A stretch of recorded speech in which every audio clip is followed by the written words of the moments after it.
Kalisantaranu Upanishad as the means by which one can overcome all the obstacles in the age of Kali Yuga, the present age we live in, which is, according to the Vedic literatures, fraught with various obstacles on the spiritual path.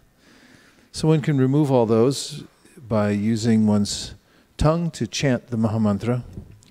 Well, chanting my japa is a personal prayer, the way of saying the mantra. We're going to sing it in just a second here. But I was thinking how when one repeats the mantra out loud, at least so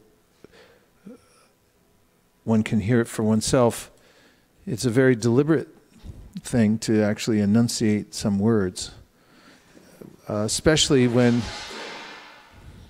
they are prescribed by another. We can speak all kinds of things just whimsically or spontaneously, but when we're given a mantra, something to say, and we dutifully repeat it, we remember that it comes from a higher source, from an authority. And also I was experiencing that by repeating the mantra, I was deliberately using my senses, especially the sense of speech and hearing, to do something that is prescribed. It made me aware that it's coming from a tradition and it's coming from someone who's passed it on to me. So if we can remember when we're chanting the implication of chanting, that it's a spiritual activity, that it's something that's been prescribed, it's been passed down, and that we're choosing to do. We can use our senses in any way we wish. Of course, there are repercussions for the way that we use our senses. And this is one of the tenets of human life, is to learn what the consequences are for using one's senses in particular ways. When we follow a higher authority and a tradition that's trusted, and for instance we practice chanting the Mahamantra, we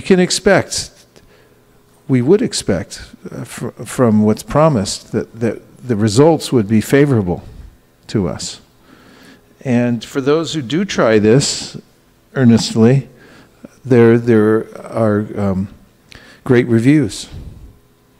There are ways in which people feel, who chant the mantra, that their lives become guided by a spiritual force, in so much as they're able to, for instance, control their senses, whereas previously they may not have been able to do that. That is accomplishment unto itself, because as is mentioned in the Upadeshamrita in the first verse, which our circle of Pandits here will speak for us. Sanskrit, please. Vacho vegam manasakrodha vegam jiva vegam udaropashta vegam etan veganyo vishaheta diraha sarvam apimam pritavim sasishyat. So this verse confirms that the senses are the rulers of the world, and that one who's able to control them is qualified for spiritual life. So much so that one can teach it to other people effectively if one's able to control one's own senses. It's not only evidence that one is advanced spiritually, because it's very difficult to control the senses, but it's also a badge that if such a person can control the senses, that person is qualified. And so one could easily observe for oneself that I can either control my senses or I can't.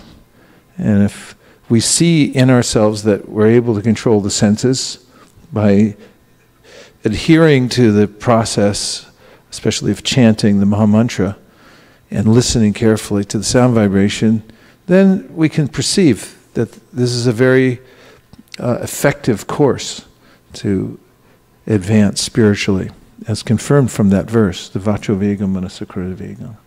So shall we try it a little bit?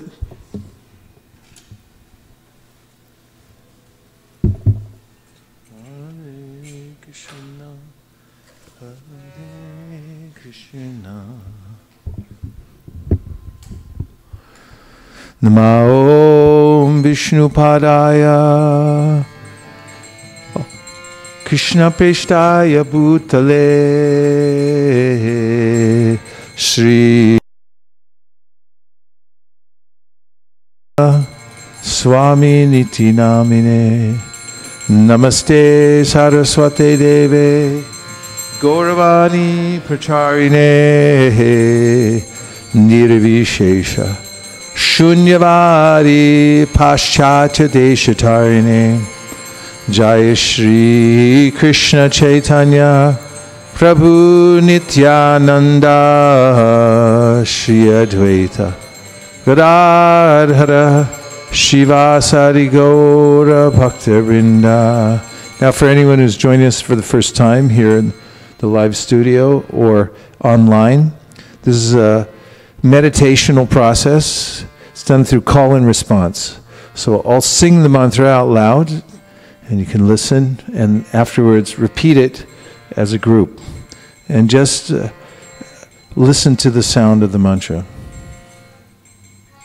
Hare Krishna, Hare Krishna, Krishna Krishna, Hare Hare, Hare Rama, Hare Rama, Rama Rama, Hare Hare.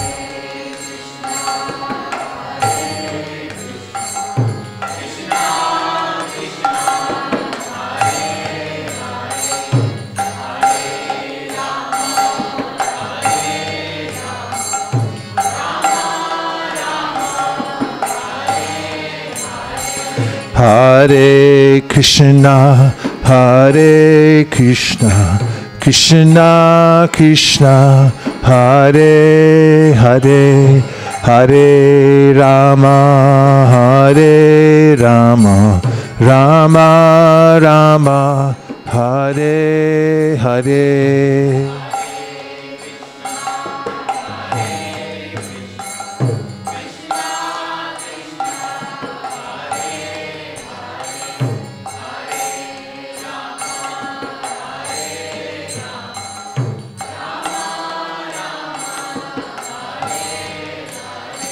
Hare Krishna, Hare Krishna, Krishna Krishna, Hare Hare, Hare Rama, Hare Rama, Rama Rama, Hare Hare.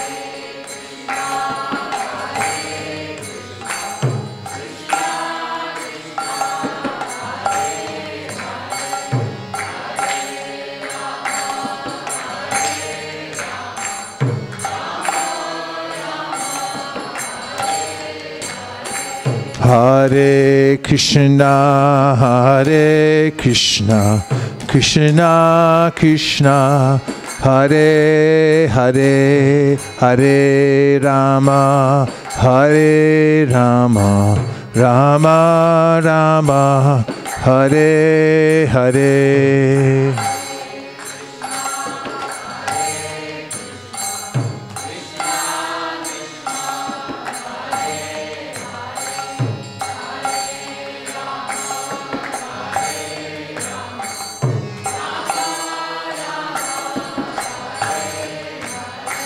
Hare Krishna, Hare Krishna, Krishna Krishna, Hare Hare, Hare Rama, Hare Rama, Rama Rama, Hare Hare.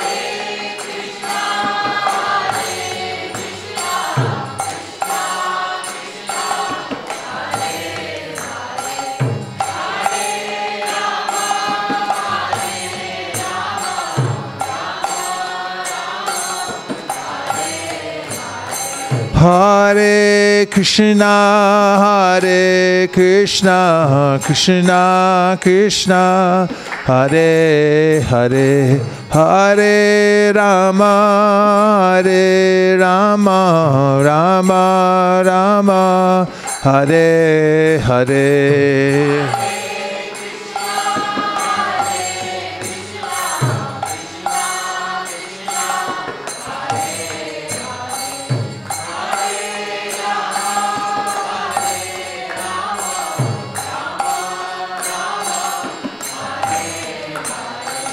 Hare Krishna, Krishna Krishna, Hare Hare, Hare Rama, Rama Rama, Hare Hare.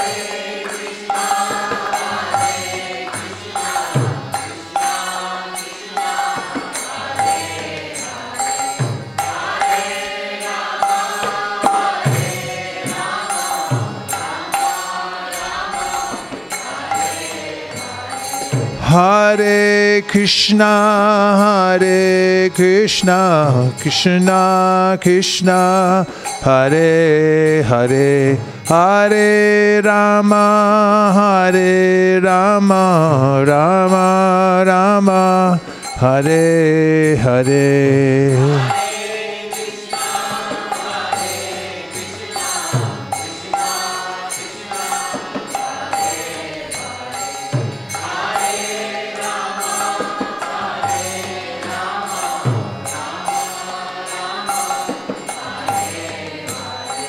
Hare Krishna, Krishna Krishna, Hare Hare, Hare Rama, Rama Rama, Hare Hare.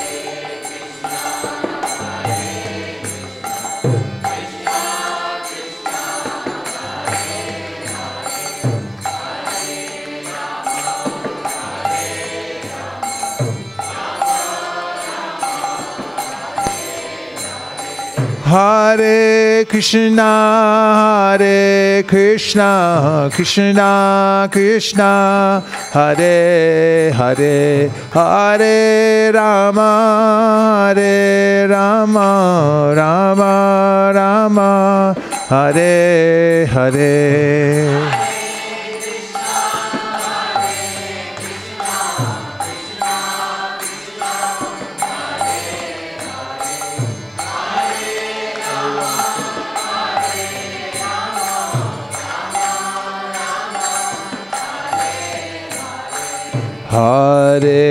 Hare Krishna, Hare Krishna, Krishna Krishna, Hare Hare, Hare Rama, Hare Rama, Rama Rama, Hare Hare.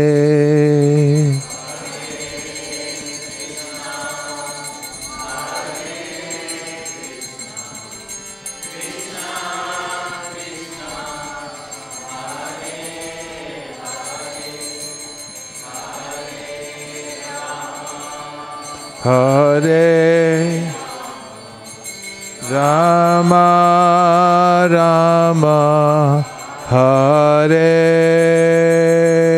Hare.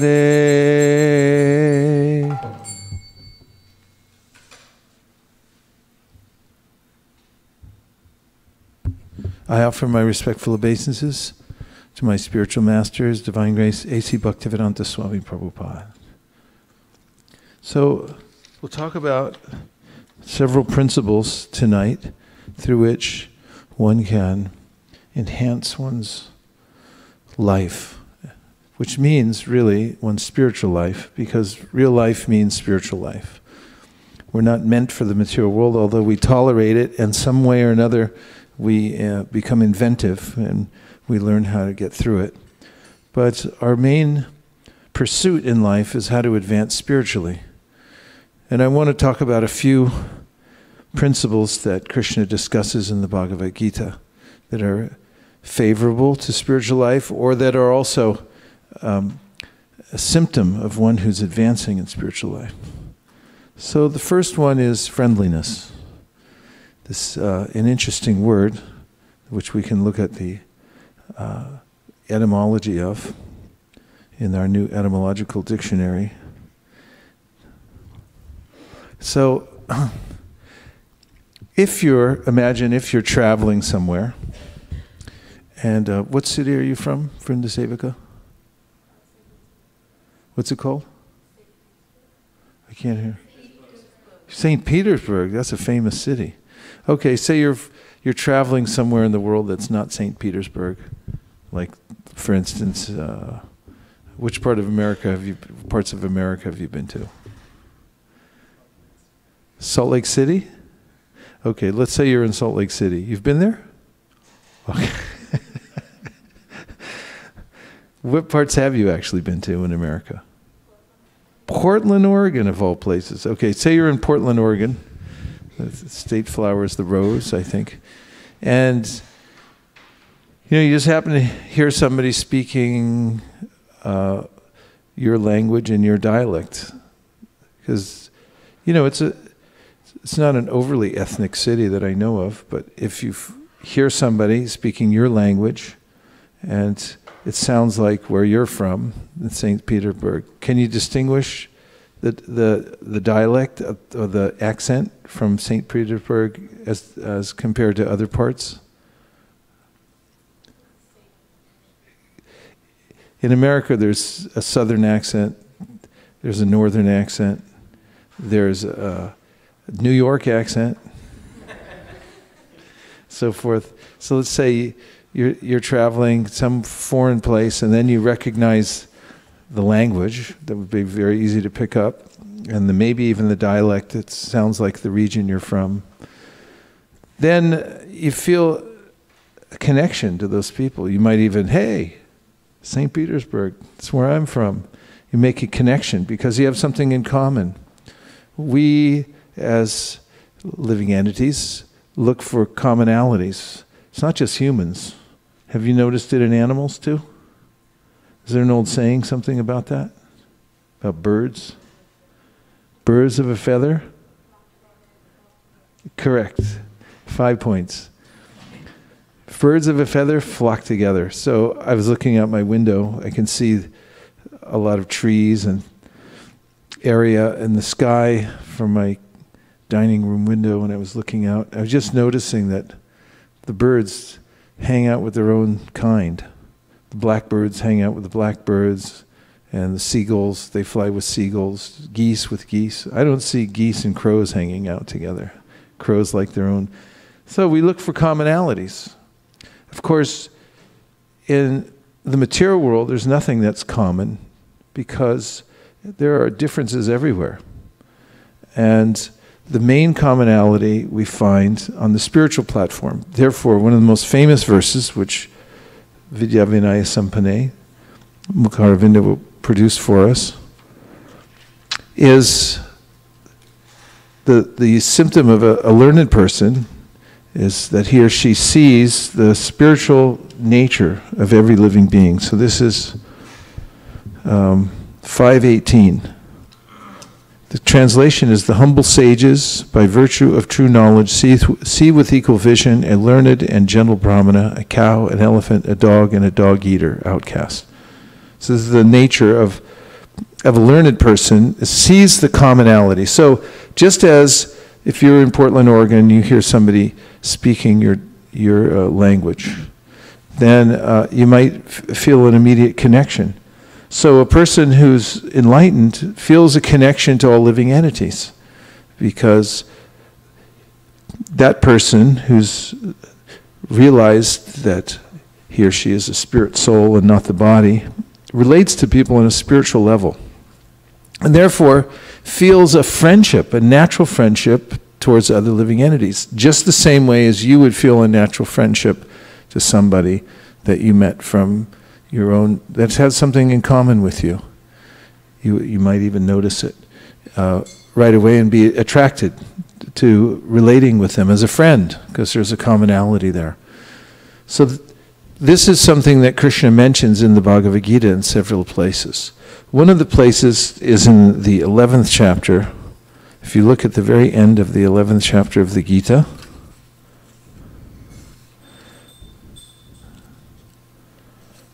which is which verse?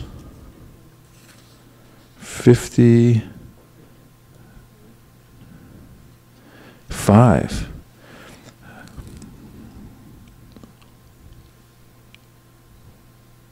Here it is, 55. I'll say it, please repeat. Mat karma krin mat paramo.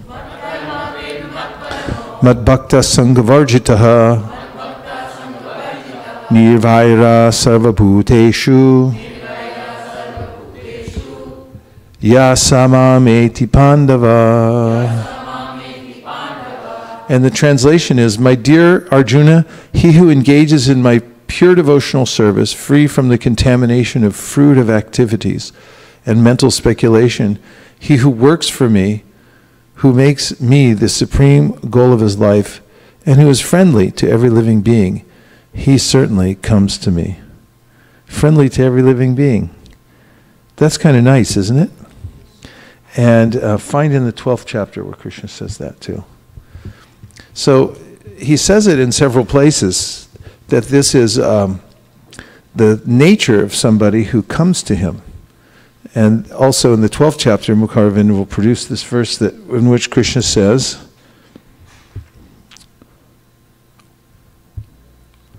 in 12:18 through 19, 12:18 through 19, he says, one who is equal to friends and enemies is equipoised in honor and dishonor, heat and cold, happiness and distress, fame and infamy, who is always free from contaminating association, always silent and satisfied with anything, doesn't care for any residence, who is fixed in knowledge, and is engaged in devotional service. Such a person is very dear to me. You find me something else in that chapter?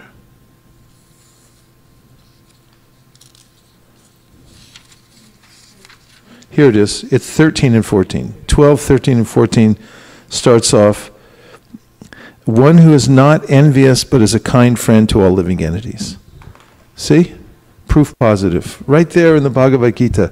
Krishna said it twice. This is what Krishna says makes a person dear. You're friendly to all living entities.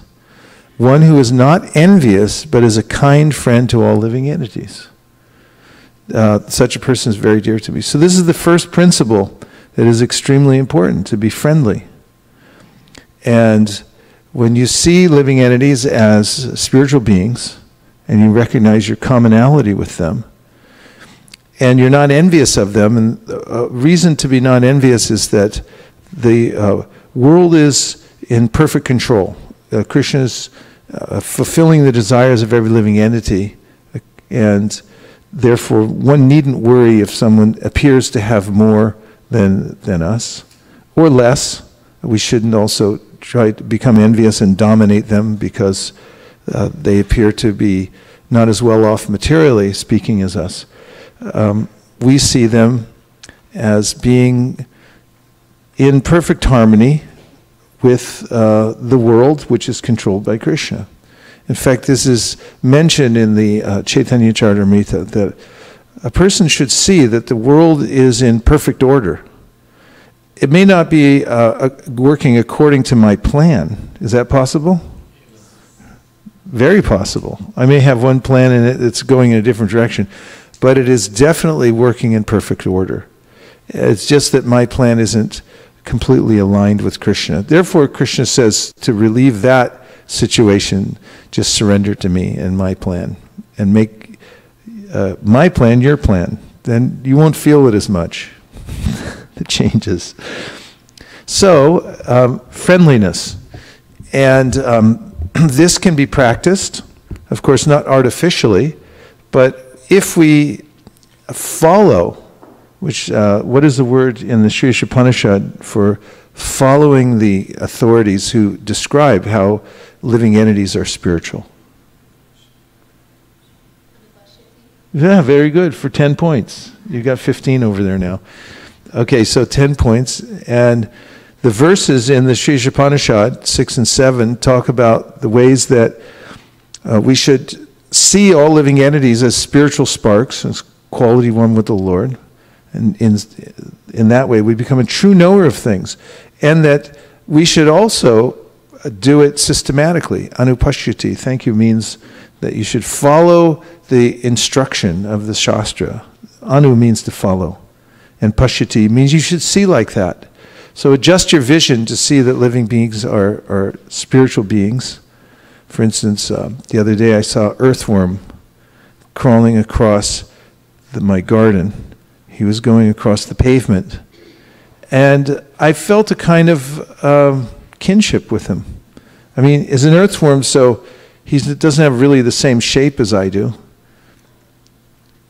And, it was really hard to kind of like have a conversation, although he did say a few words. So he didn't speak back. But I still felt a kinship because I was remembering, I just chanted the chapter of Bhagavad Gita in which Krishna describes how the consciousness illuminates the whole body, just like the sun lights up the universe. I was looking at the little earthworm, seeing him squirm through the rain, and I was thinking, there's a conscious spiritual being within that worm. And I felt a kind of a momentary communion, like, hey, all right, Hare Krishna. I felt friendly. I appreciated his little journey too. I was thinking, it's hard. First of all, I couldn't figure out how he knew where he was going. I mean, that's also interesting for a conscious being like that doesn't have very developed senses. I guess for the earth, he can smell it from a long way away or something. But to make a journey, I was like, how do you know it's better over here? Somebody tell you or what? But I felt his living presence in the earthworm. And it was a nice feeling. I felt friendly towards him. It's like, we could be friends. We are. We're connected. The connectedness. This is an anupashyati. And so this can be extended in one's life by keeping this kind of vision. Of course, for the middle devotee, who's not on the Uttama Adhikari platform, which means that one doesn't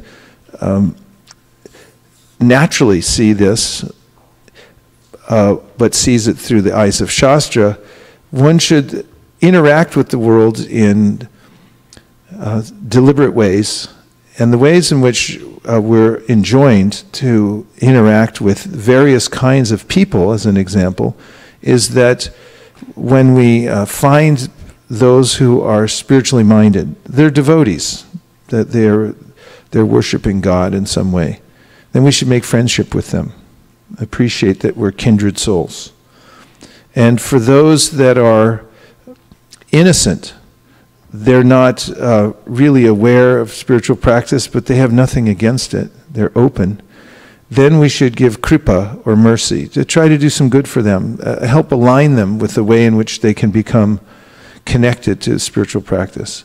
And then for those who are envious, and there are people that are predisposed to hating anybody who's favorable towards God. It's kind of a, goes around the material world a lot. For those people, we're enjoined to make a wider path around them and not agitate them more by trying to needle them or try to convince them of something. We're just supposed to leave them alone. That makes life easier, right? Yeah. And so there are these three kinds of people that we're going to meet. And although we may see them as spiritual, we're careful to, and we may feel friendly towards them. At the same time, we're asked to interact with them according to their realization at the time. So these two things are going on at the same time. It doesn't mean we're not friendly towards them. In fact, for those that we avoid, says Jiva Goswami in his commentary on this verse, which is Ishvare Taradineshu, etc., in the 11th canto of the Bhagavatam, we should wish them well. we should think, how could this person be benefited, even though we don't make contact with them because it's not possible right now. So these are ways of being friendly. The best way to show friendship is to follow these 3 ways of interacting with people, and also to keep a general view that all living entities are part and parcel of Krishna. For such a person will not hate anything or any being, because he or she sees the connection between that person and Krishna, the source of everything. So friendliness, feel free to be friendly. And not only that, in a community like ours, one of the most important principles is friendliness. We could have a simple dwelling here without much opulence. We don't have much opulence here. We have a few straw baskets in the back, a few chairs here and there.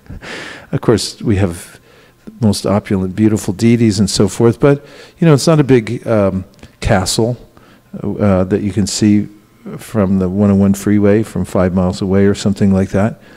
However, if inside we're very friendly, if when people come here we go out of our way to connect with them and find out what their needs are, their interests, their concerns, and make them feel at home, like a family atmosphere, like, oh, you came here, you're special, and you're friendly towards them, then you have the best of all environments, friendliness. So, for instance, here at ISV, we have a mission to keep the doors open and then extend ourselves to make people open their doors so we can give them books and meet them, is to be friendly.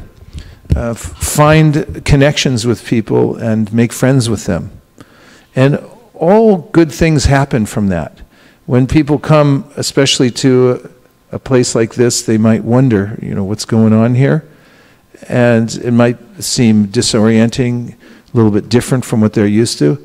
However, friendship is something everybody can relate to. Even animals. I see stray animals, not necessarily wild ones, but like cats and stuff, they come through my yard sometimes.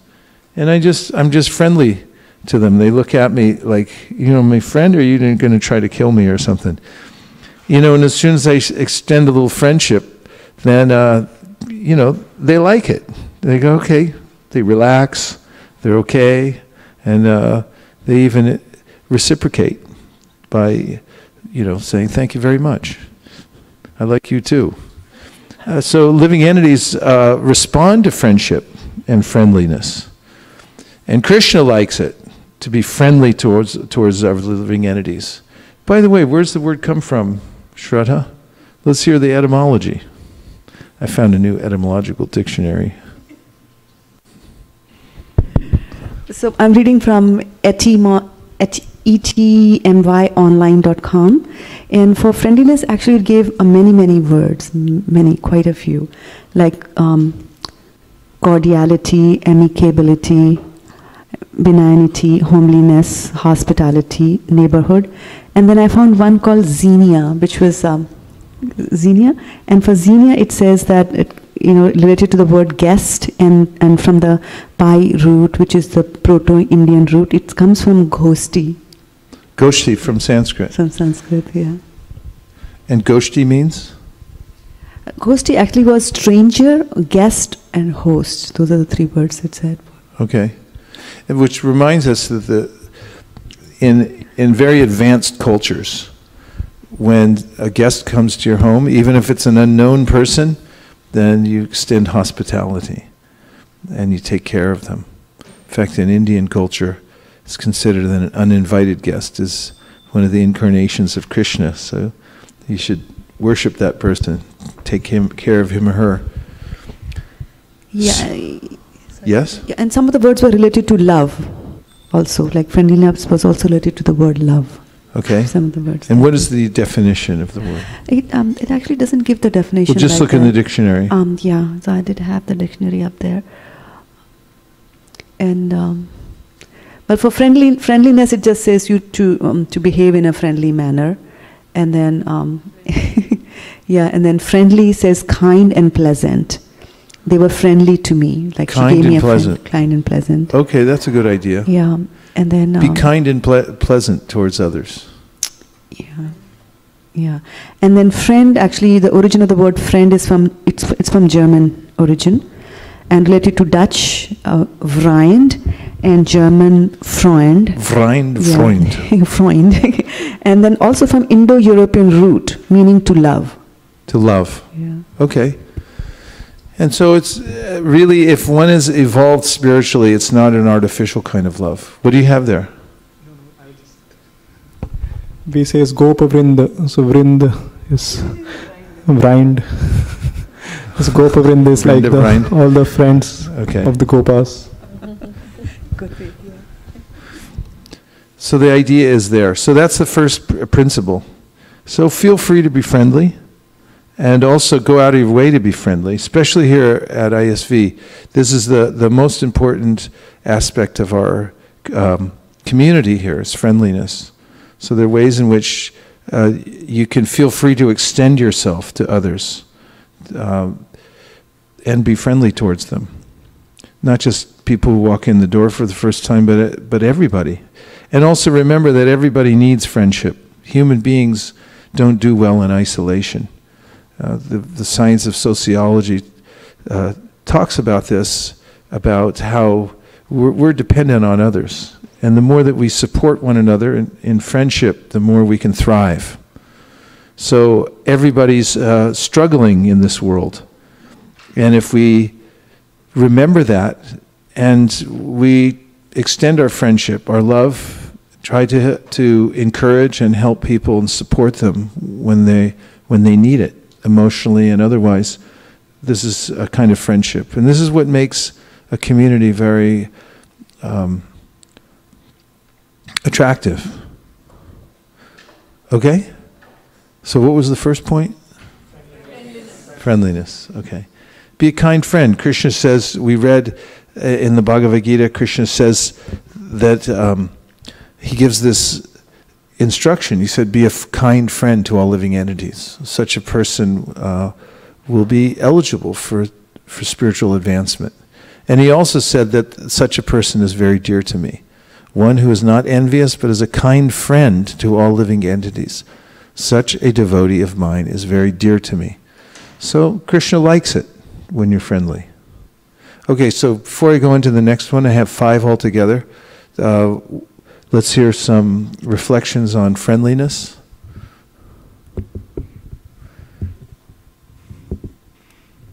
Anything you heard so far that stuck? Thank you, Guru Maharaj.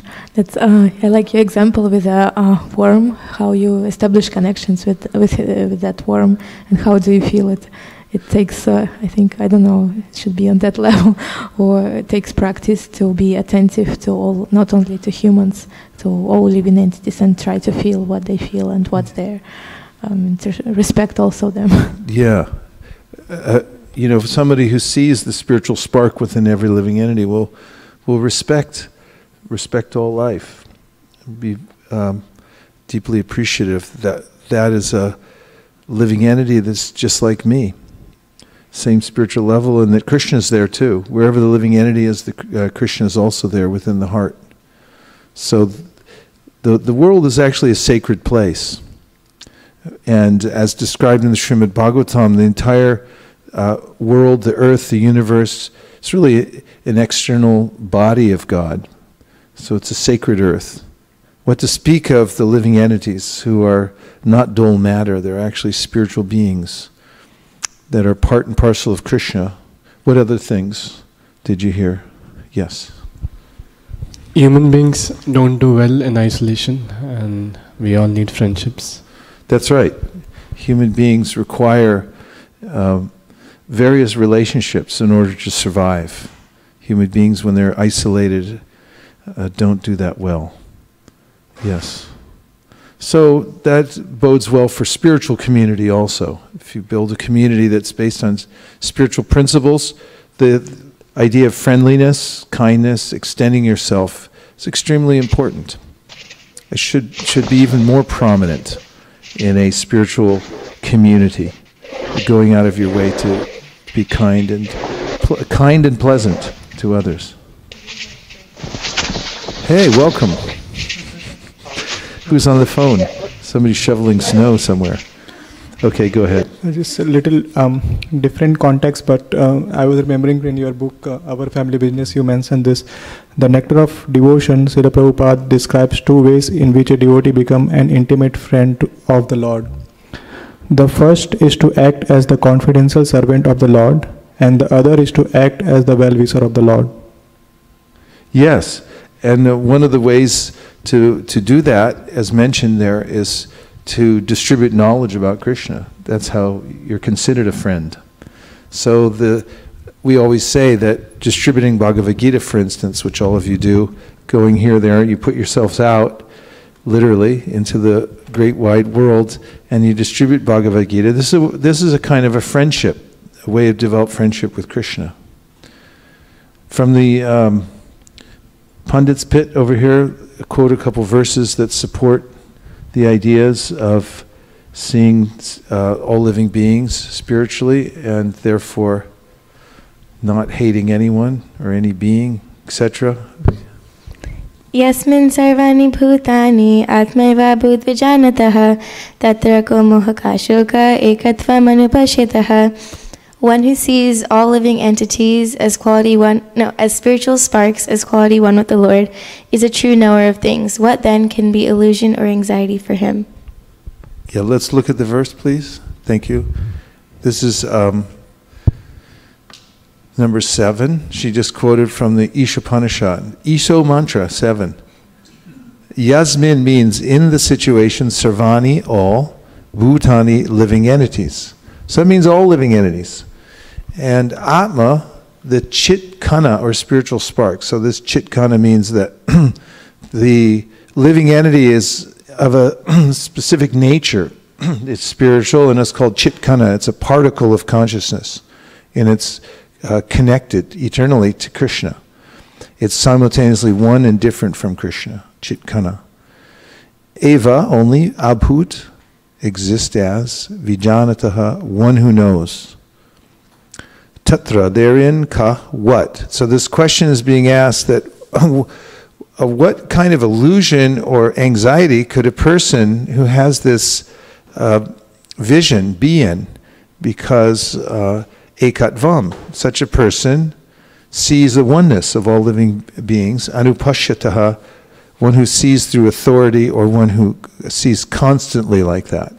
So this is the secret to friendliness, is really having this. So she gave us a really important verse. Someone else quote another verse as a hint. It's right next to this one. Go ahead. You give her the mic, but you can coach her, because she just needs the first or second word. You quoted mantra 6, Yastu Sarvani Bhutani, right? Or you did 7. So this is 6. You can look at the board if you want, because then you'll remember it. Yasmin sarvani bhutani atmani anupashyati sarva bhuteshu chatmanam ekvatam anupashyatah. Almost. Yastu Sarvani Bhutani. Do it again. Yastu sarvani bhutani atmani manupashyati sarva bhuteshu chatmanam tatona vijagupshate. It's good to work with these verses, because the more times you say them, and especially if you say it the wrong way and then you look at it again, it kind of starts building your relationship with the verse. Then it becomes automatic, right? So there's one thing to learn it when we're reciting them, and then when you have to pull it out and say it. So the more you practice doing that and the more mistakes you make, the stronger you'll get. So this one says something similar. Ya, and it's saying he who. So anyone who does this, sarvani, but sarvani bhutani, again about the living entities, all living entities. Atmani means sees their relationship with the original divine source, Krishna, the Supreme Lord. Eva, only, anupashyati, again the word is used, to see in a systematic way. Sarva bhuteshu, every living entity, cha atmanam, the super soul, ta, thereafter, na vijagupsate, means hates anyone. And the translation is, you can read it.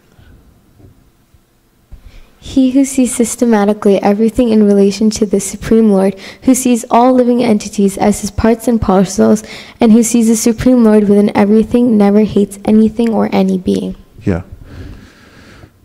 So these verses point out this sublime state of awareness of all living entities being connected to Atmani, the Supreme Personality of Godhead. And then such a person doesn't hate anything or any being. Sees the connection to the Supreme Lord. Shamalangi. Well done.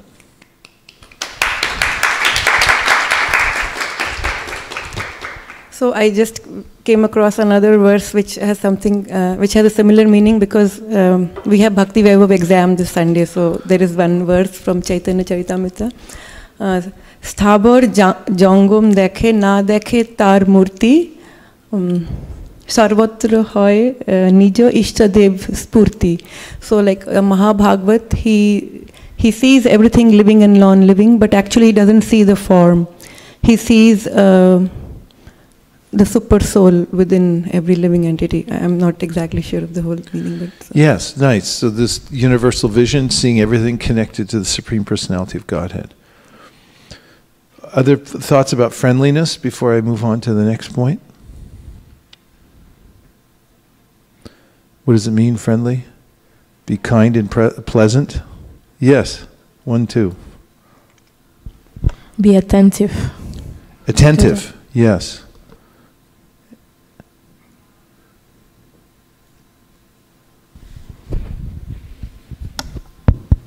Maharaj, when you were saying about friendliness, the verse that came to my mind was how Krishna has set, how he displays his own example when he says, Suridam Sarvabhutanam, that I am the well-wisher of everyone. Nice. Very good. Krishna's disposition towards every living entity is friendly. Even if somebody's averse, he still remains a friend. And he's simply waiting to exercise his friendship as much as possible. And bhakti means when the living entity turns his face, her face towards Krishna and decides to be friendly towards Krishna.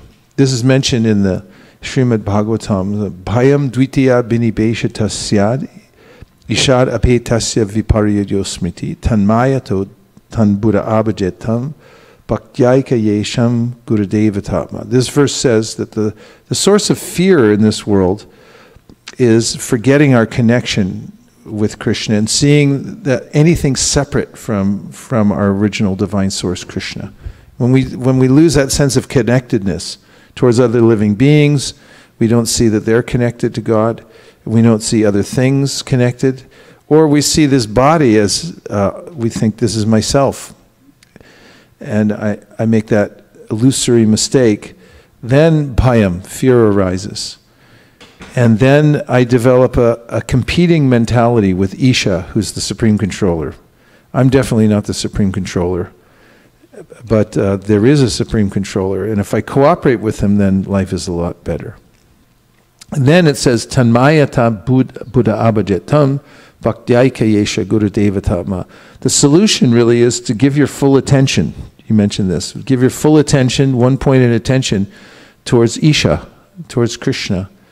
And make Krishna the prime goal of your life. Then you turn things around.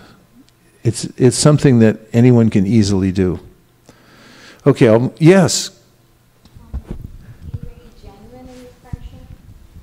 Be genuine in your friendship. Be truthful in your friendship. Yes. There are different levels of friendship. So when we love Krishna the same way we should love everybody else. That's what that's what I got from this, from your friendship verse. Yeah, when we see the connectedness, then it's natural. And Prabhupada warns in the verses that we just read, the Sri Upanishad 6 and 7, he said, don't try to artificially imitate Mahabhagavata. Mahabhagavata, one who actually is wholly absorbed in this vision that everyone is connected with Krishna, everyone's a spirit soul, really has developed acute spiritual vision. If I don't have that, but I artificially try to treat everybody the way a Mahabhagavata might treat, this is an artificial way. That's why I quoted the verse Ishvare Taradineshu, which mentions that we should make discriminations between the various kinds of living entities. So supporting your point that our friendship shouldn't be artificial. Okay. Shraddha, I can see you got something there. There's a couple more. This friendship thing has really taken off. It's becoming popular all of a sudden. And it suddenly dawned on me on Krishna's friendly relationship with us. Like on the material world, on the material plane, there's a saying that friendship is like a china ball. Once broken, can be mended, but the crack is always there. And but with Krishna, we break our friendship with Krishna, but then when we go back to Godhead, it's all a clean slate again. So there's no crack there. Krishna's mercy. Yeah, Krishna's He can fix stuff.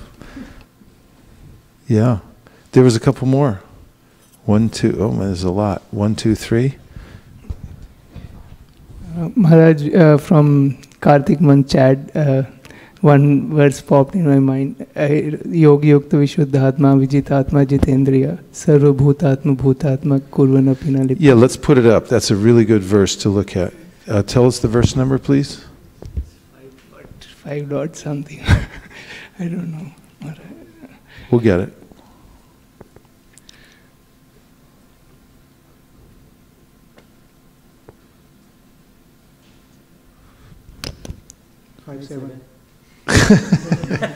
Five, 7.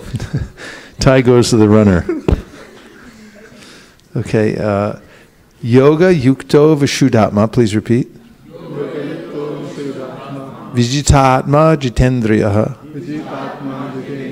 Sarva Bhutatma Bhutatma. Kurvan api nalipyate. And the translation is one who works in devotion, who is a pure soul, and who controls his mind and senses, is dear to everyone, and everyone is dear to him. Though always working, such a man is never entangled. So let's read the purport. One who is on the path of liberation by Krishna consciousness is very dear to every living being, and every living being is dear to him. This is due to his Krishna consciousness. Such a person cannot think of any living being as separate from Krishna, just as the leaves and branches of a tree are not separate from the tree.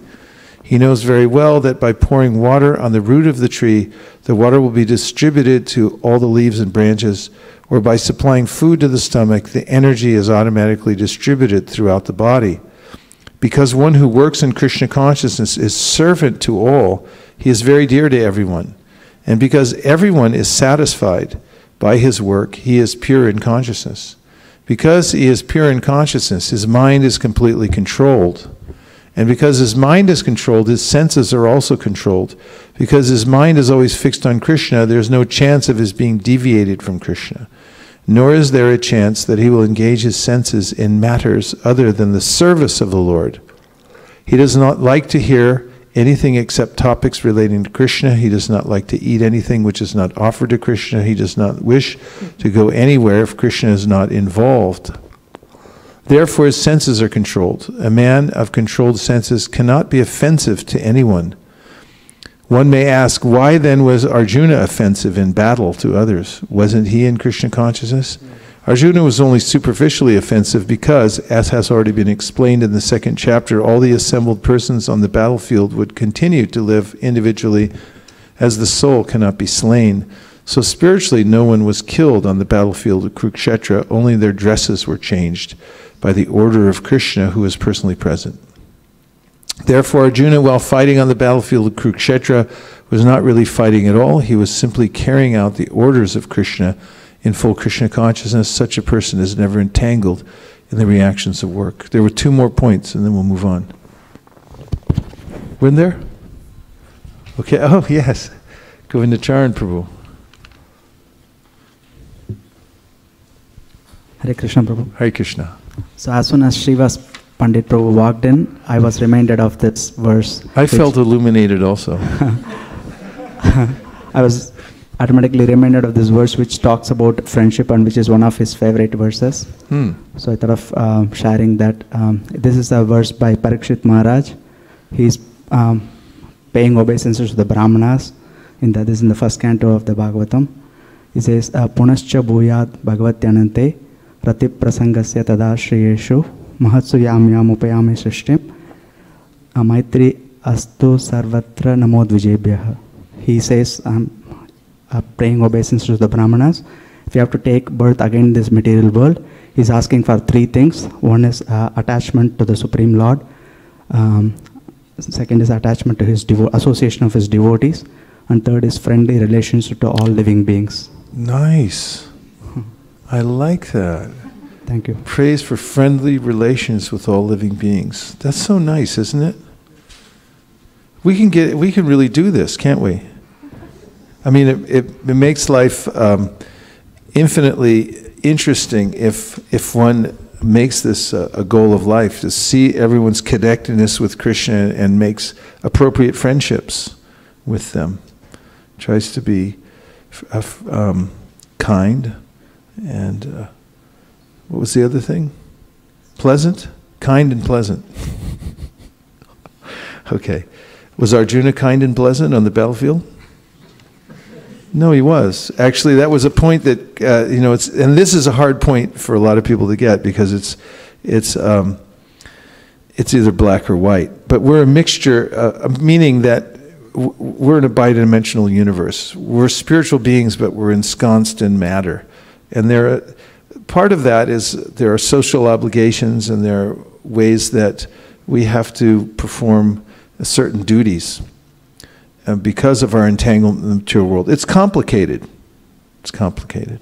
So one has to follow certain kinds of protocol that relate to the body and the mind while in the world, at the same time while keeping in mind that one's an eternal spiritual being and that all living entities are also. So there may seem to be a dichotomy, but as pointed out by Krishna throughout the Bhagavad Gita, if one's purpose, as Arjuna's was, is aligned properly with Krishna, no matter what the activity is, one doesn't lose the spiritual connection even as one's doing that. Krishna gives the analogy of the lotus leaf that's in the water, but it's never touched by water. And your homework is to go find a lotus flower and observe it for yourself, because when you see it, then you know what Krishna's talking about in the Bhagavad Gita. Otherwise, it's hard to understand. Homework? Find a lotus? You better wait till summertime. They don't like the winter. Okay, number 2. First one was friendliness, right? Second is to identify the stages of your life. The life goes by in stages. Therefore, the system, the Vedic system, is set up in stages. For instance, the first stage of life in the ashrama system. Ashrama means protecting your self-interest. Being in a situation that protects your ultimate self-interest, keeping yourself in that way, so you don't become diverted into shrama. Shrama means unnecessarily working hard for no reason, where you don't get any benefit. And ashrama, or ashram, as they say in America, is ostensibly a place where you live, but it's a situation for your life. As I'm saying here, it's a stage of your life through which you find the right activity and the right kind of association and the right occupation, so that you can progress in your life. So it's important to identify the categories in your life that match up with your psychophysiological nature, so that you can be happily engaged in spiritual life. And at different stages, we cultivate different kinds of practices in order to advance. The stages mentioned by Chaitanya Mahaprabhu in spiritual life start with Sambandha Gyan, and then there's Abhideya, and then Prayojana. So that means cultivating knowledge properly, understanding what is what. Who am I? What's my purpose in life? What is my relationship with others? And then the practice has to be there. These are also, categories of knowledge. And if we can, in a very practical way, find where we fit the best at any given stage in our life, so that we can continue our spiritual practice without interruption. This is a helpful way to advance spiritually. Or I would say it's essential, because it's really a good idea to try to put together one full lifetime of contiguous devotional service. If you can string it together, even if it's imperfect, and it will be messy, because the material world's a messy place. It's complicated. And if you can string together a lifetime of devotional service, piece it together by working within the various stages of your life appropriately, so you can continue your service one way or another, even if it's a little connection with remember the what is it, 4 kinds of, was it 5 that Chaitanya Mahaprabhu said were the most essential? 5.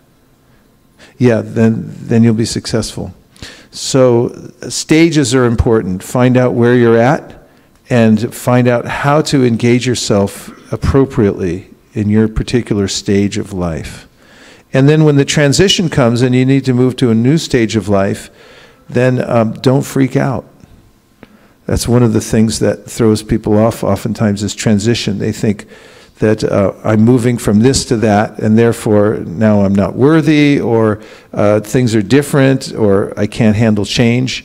No, learn to handle change, because you're going to change. And you have to see this is a stage.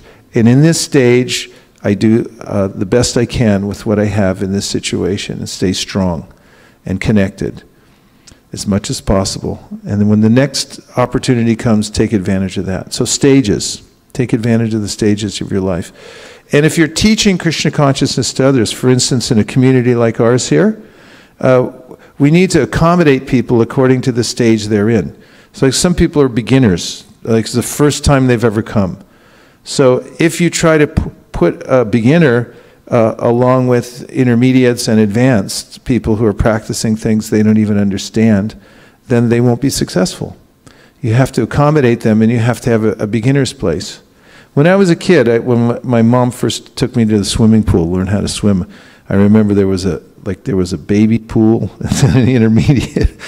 And then when I played baseball, there was the minors, the intermediates, and the majors. And if you got thrown into the wrong category, then you'd be really, you'd feel out of place, and you wouldn't really feel comfortable there. So in our community, we also have to find out what are the various categories that people are in, and create those categories so that they're accommodated properly. Culturally, that's important too, because culture is a big thing. It's really hard to take the culture out of a person.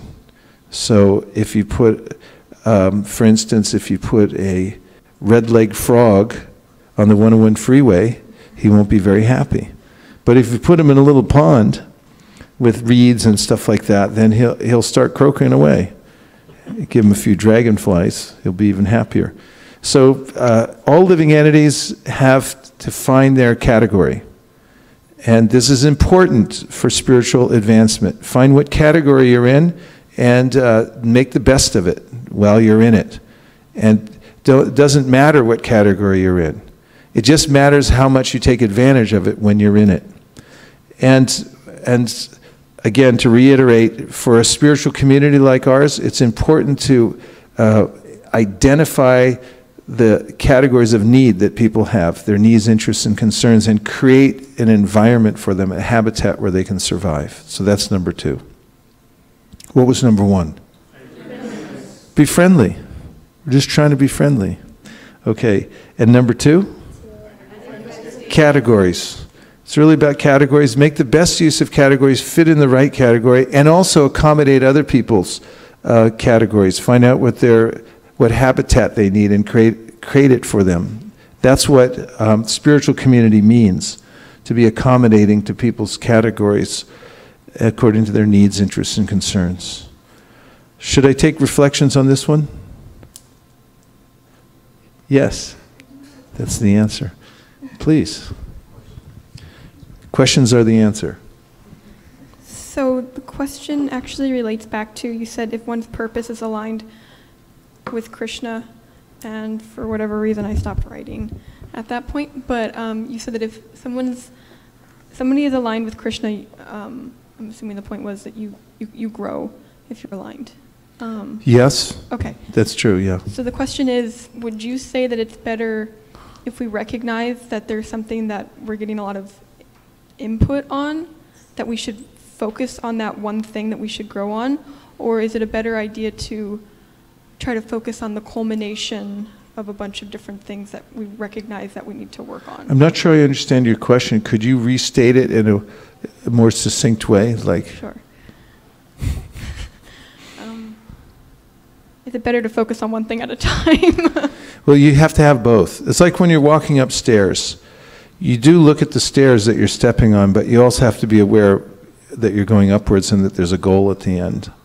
So you kind of do both at the same time, and we're really good at that as humans. There's kind of a gyroscope inside us. Not kind of, there is definitely a gyroscope inside that helps us go upstairs. Robotics experts? Do any of your robots climb stairs? They have a gyroscope inside so they can balance? Yeah? Gyroscope. So gyroscope, and we have to have vision. Vision means what I'm doing right now and what the ultimate goal is. Both things should be there. For instance, when I was writing a book, and I really had to have some sense that there was an end to it, because it seemed like there wasn't. When I was in the middle of it, I could compare it to being in the middle of an ocean and just swimming. And I just, in one sense, I just keep swimming. Don't ask the big question like, where's land? Because you don't have a right to ask that question yet. But you have to somewhere have a sense. I mean, other people have written books, and they're humans, and some of them I've seen are maybe not that bright even. So if they did it, you can too. So you see the ultimate goal, and you also see that keep moving. Right now, keep going. But you also have to have faith in the fact that there is land somewhere. Otherwise, you kind of give up. If I asked you to do push-ups and just do as many as you can, you might give up after 10 or 15 or something like that. But if I said do 20, then you can stop, and we have pakoras for you. Then it's like you'd do 20, and then you'd go have pakoras because that's the goal. Any other points about categories? Yes. And stages of life.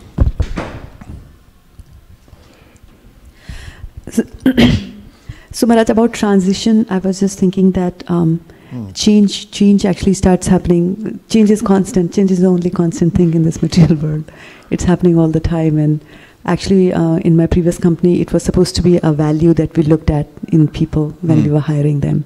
That can you handle change in life or not? Because that's a constant. And I was just reminded of that because the change is so slow that we are able to handle most of it, but when it's sudden, that's when we freak out really on the and those are the transitions I'm really talking about, and they are there. For instance, even if you look at astrology, there's major periods, transition periods that are identifiable that people go through in their lives. And there's definitely, according to our ages, there's different tendencies, proclivities we have at various stages of our life. You can measure it. And, in children, when they're growing up, they have a certain psychology at one age, and then when they switch over into puberty, their psychology changes. Their outlook on life changes. Any parents here? Is this possible? Does it happen? Yeah. So this is a very scientific process, the spiritual process. It's meant to accommodate a whole lifetime, and therefore transition is meant to be accommodated. And there should be an appropriate landing place. Where am I going to go next? That's important to have that, to know where one's moving towards. Otherwise, as travelers, You know, it's very difficult when you're traveling and you don't know where your next place you can rest is. The word travel comes from the word travail, which means an instrument of torture. So we like to know where we're going. We seek home, actually. That's why when we talk about going back to Godhead, we refer to it as home. And on your phone, you know, when they made the iPhone X and there was no home button, people freaked out. Where's the home button? We want that. We was like, I want to go home. Srivas Prabhu. 286. That's in the Bhagavatam. 286. Let's see it.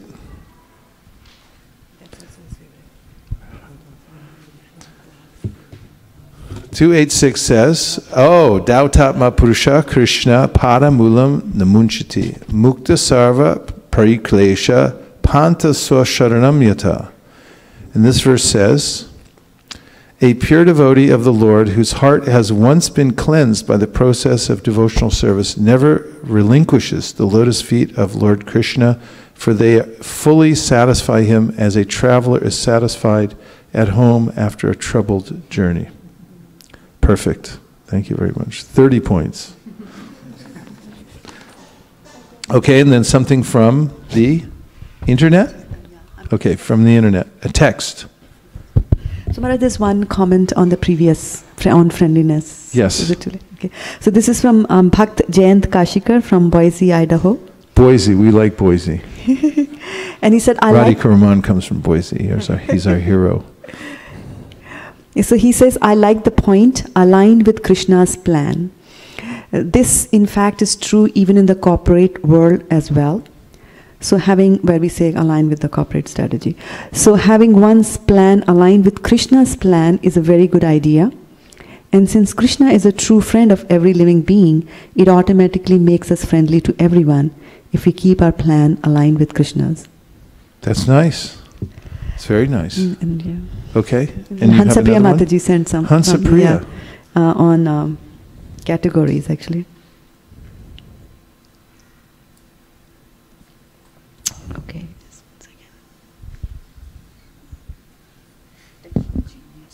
Hare Krishna, Krishna Krishna, Hare Hare, Hare Rama,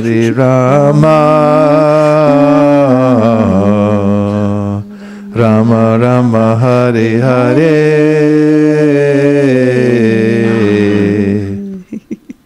So she was reflecting that even at work, team building events talk about categories. Categories, do they? And she has a very nice diagram, actually, goes deep into categories. And she says that there are 8 steps. It's an 8-step category management cycle. Okay. It talks about, define the category and assess the role of category, assess the performance in that category, set objectives and targets, devise strategies, and set the category tactics, and then implement. Oh, please send it to me. Yeah, it's amazing. Yeah, Thank you. I was just saying, like, even if you apply it to the life stages and the categories in life. Yeah. Everyone needs to find their category and be comfortable. This is something Prabhupada brings up in the story of Gajendra. He emphasizes that, of course, Gajendra was an elephant. He didn't thrive in the water as much as the crocodile. So when the fight started, who was going to win? Not Gajendra, because he was in the water. So Prabhupada goes on to say that everyone has to live in a natural state. And what is natural for one person will be unnatural for another. So you have to find the natural state of life where you have central strength, enthusiasm, in order to perform devotional service according to your category. So everyone should try to align themselves in the right category. And when you have that, then your devotional service will thrive. And what you have to do then is string together a lifetime of those well thought out strategy for this is my category right now. This is where I fit. This is where I have strength. This is where I feel natural in my life to perform devotional service. Okay, I'm moving on because we got 2 now. We got 3 to go. Are you ready? Yes. Okay, the third one is to refine your practice. Don't take for granted that what you're doing and how you're doing it is fully effective. Because it's natural, and this is called niyamagraha, to settle in. It's very natural to settle in and think that whatever I'm doing now is good enough. That is the death of progress. When you get settled in and you think, first of all, that it's good enough, I got it down now. And even worse than that, and this can cap off that deathly mentality, which is I'm entitled. Because I've done it for a certain amount of time, or in a certain way, or I have a certain position, because I've been hanging around long enough, therefore I'm entitled to everything. You may or may not be, but you shouldn't take it. You should never feel entitled. And always feel that you can refine more. That's really the nectar of life. What to speak of devotional service is consider the fact that I can refine it more. So in our life, we should observe, how am I practicing? Is it really effective? For instance, can I make it better? And how can I make it better?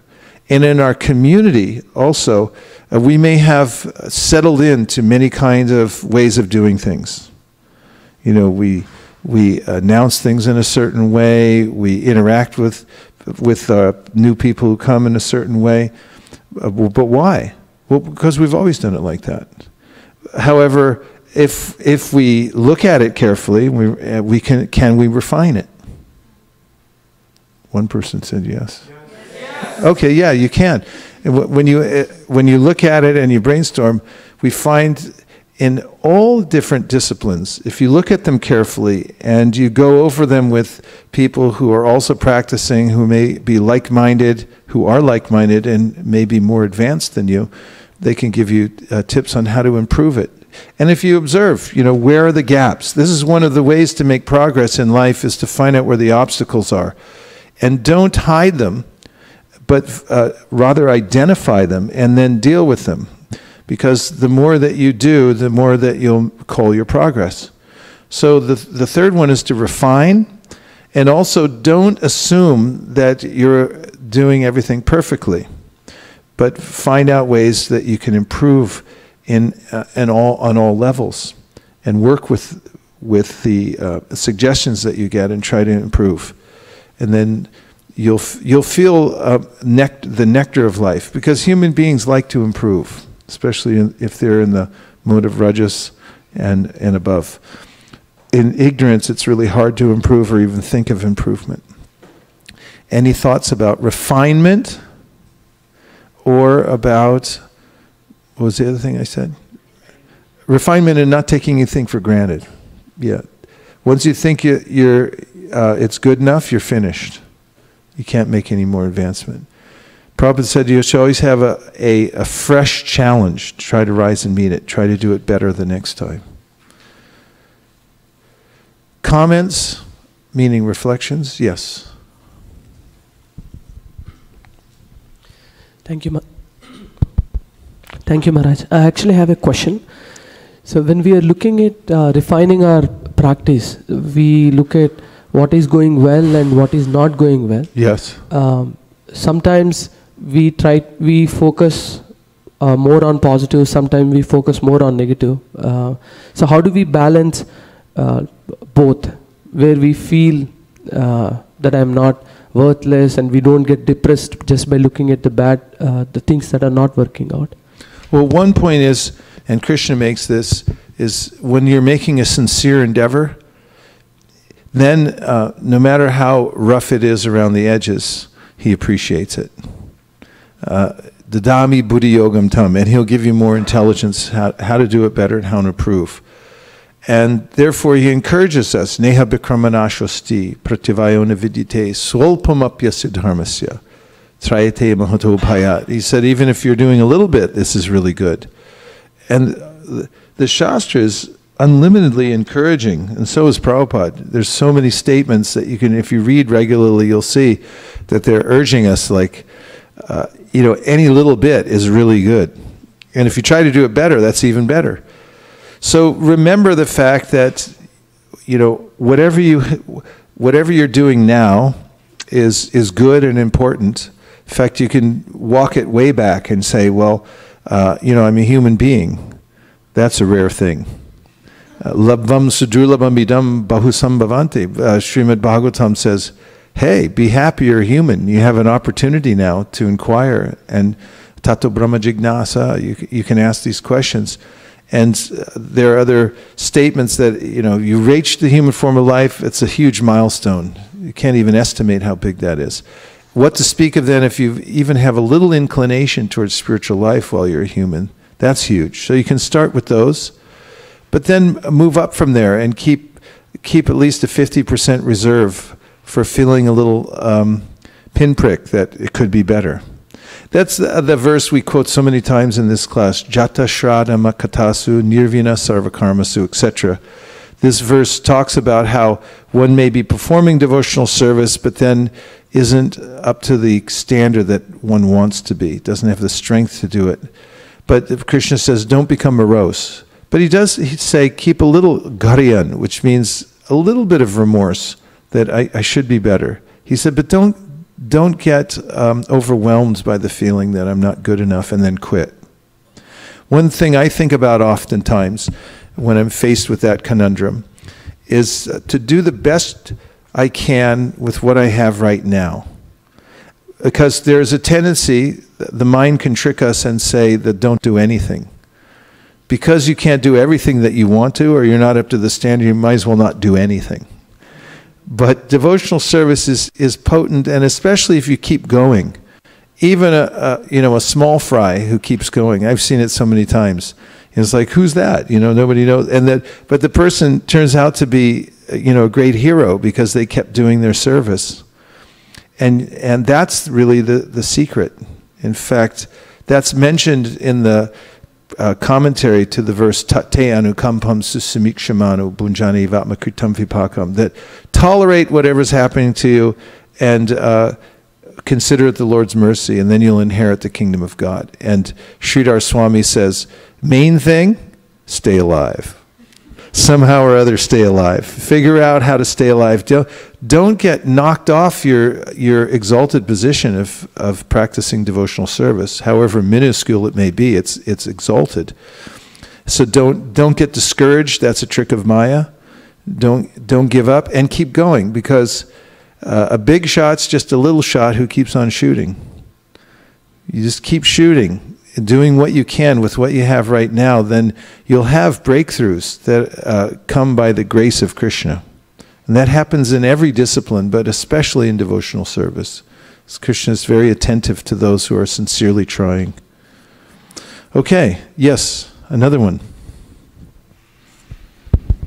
So Maharaj, I was thinking about the quitting part of it, where we are doing something and we quit because of the difficulties. So it's like if you have a bag of gold, and if you need a bag of gold and you have to go out and get it or earn it, and you face difficulties, so there's a tendency that you might give up that quest. But if somebody tells you that the bag of gold is inside your house, then you will search for it because it's already there. And I was looking at the word refine. So re means again. So again, find. So it means to make it pure again. And I was just thinking that if you have that in mind, that I'm the spirit soul, I just need to refine. Nice. And you mentioned quitting.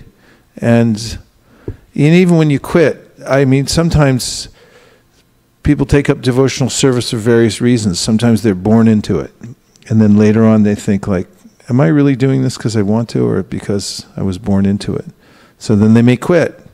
But then Krishna helps them to, observe it, the whole thing, and then they decide on their own that, oh, I want to do this. This is actually want to do it. When the will is there, when there, as I mentioned, sincerity, when there's a sincere endeavor, then sometimes one quits, steps back, and then there's a feeling that, okay, I know what I gave up now. There was that old joke. You don't know what you have. You don't know what you've got till it's gone. So I gave away everything, so I knew what I had. So there's even in quitting sometimes, not that I'm recommending it, but sometimes internally I've had this experience where it's just, things seem so overwhelming, and I just say, okay, I quit, I'm starting over. As if like, whatever I've done so far, I'm not even going to count that. I'm just going to start as a new devotee. in my mind. This is it. I'm starting over, and now how do I feel? Well, you've got a lot of assets, so don't count them out. Everything that you've done so far is valuable. Okay, next one. What are the first three? Friendly. Be friendly. We're just trying to be friendly. What's the next one? Categories. Yeah, follow the categories. Find the proper category and stay in it, and do the best you can in it, and you'll be successful. Number 3. Refine your practice. Don't take anything for granted. Don't take it for granted, and don't feel entitled. But try to refine. That's where the nectar in life comes from. Humans like to refine themselves. And number 4, discern what is the main thing. Stephen Covey had a saying, I really like it. He said, make the main thing, how does it go? The main thing is to keep the main thing the main thing. That's it. The main thing is to keep the main thing the main thing. So find out what your main thing is. Don't major in minor things. Don't make a big deal out of things that really don't help you advance in spiritual life.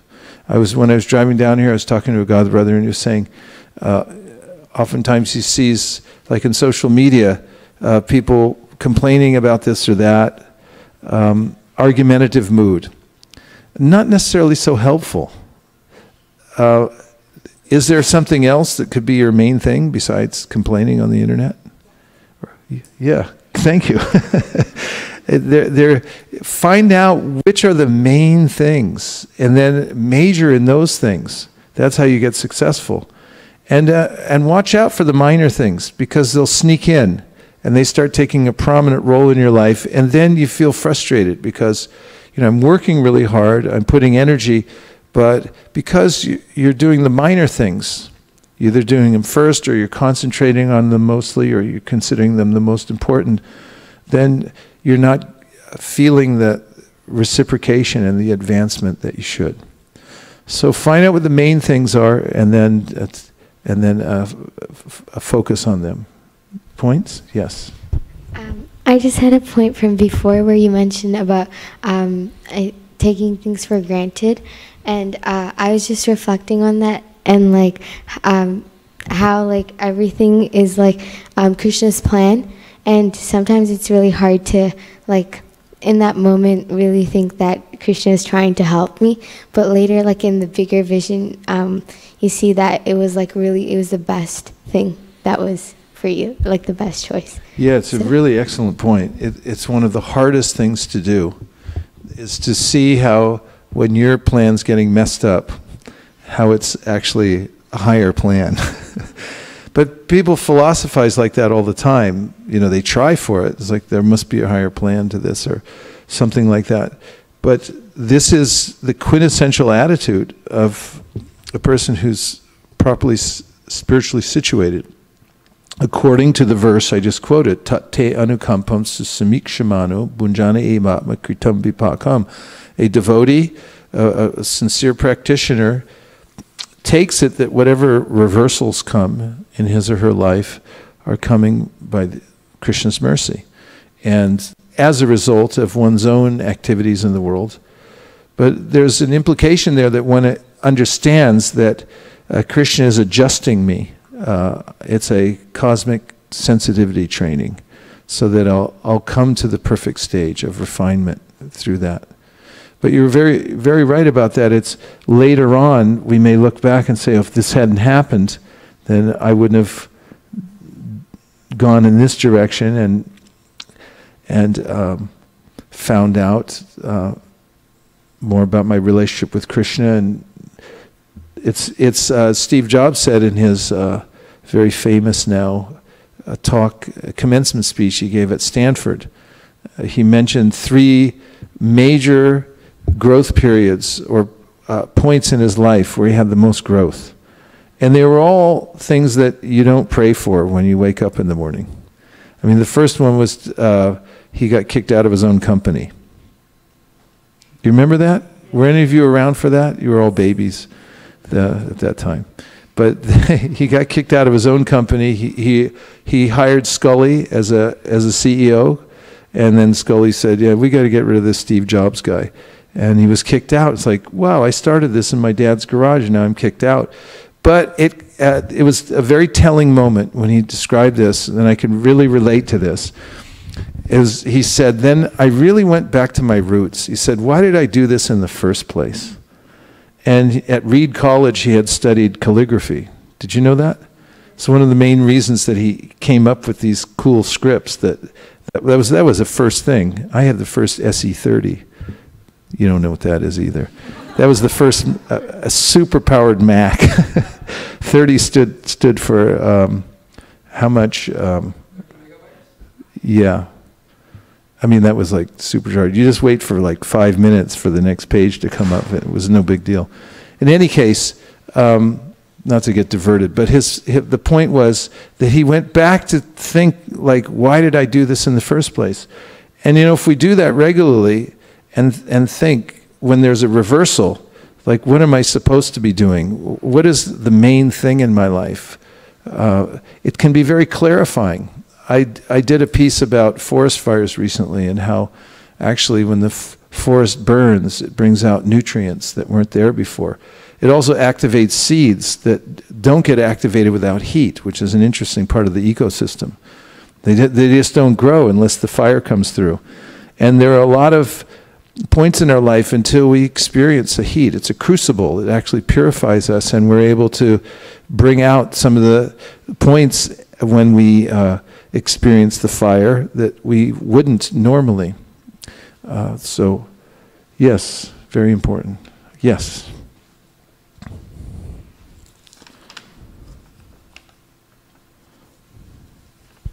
But that's continuing on with Monisha's point that there's a story of Anga and Vena.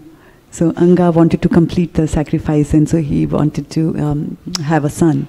And then he gets such a bad son. Then later on he says that maybe it's good that I have a bad son, because then I can be detached and go. And that's what he does in the end. He leaves. That's right. Yeah, he took it as a blessing. I mean, and you couldn't get a worse son than Vena. I mean, Vena was... His nickname as a kid was Cruel Vena. He used to kill his own friends. And so, yeah, those things that look like a curse are actually Krishna helping us to move forward. If we're able to take it in the spirit of Tateyanukampam, that this is Krishna's arrangement, then one becomes eligible to inherit the kingdom of God.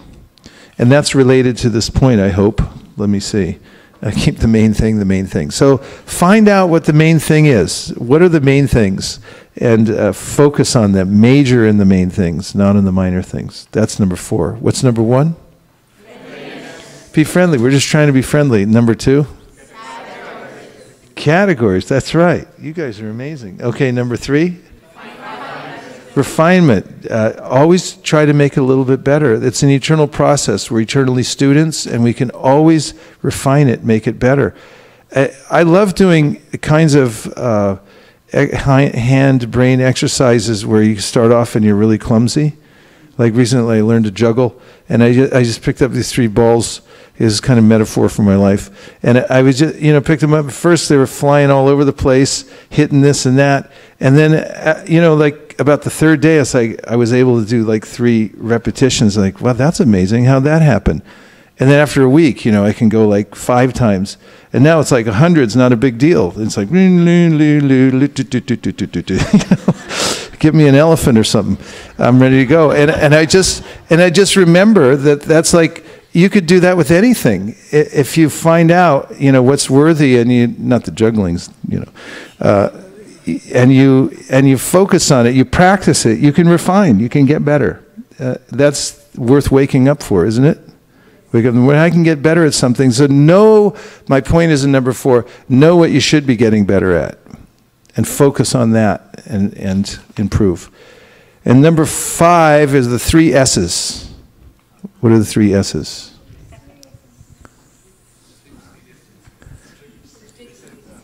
Sangha, sadhana, and seva. So these are when we're thinking of what should I do? How should I divide my time? Or how should I help others? When other people come to our community, what are the 3 areas in which we can help them? So the first one is Sangha. So this is vital, how we associate. And what are the ways we can organize our lives or adjust them accordingly is to find out good association. A prayer I've mentioned that I often make is, "Oh Krishna, please give me the best of Vaishnava association and the intelligence to take advantage of it." And this is the sum and substance of advancement in any discipline, but especially in devotional service. Why? Because the devotees who are advanced carry bhakti within their hearts.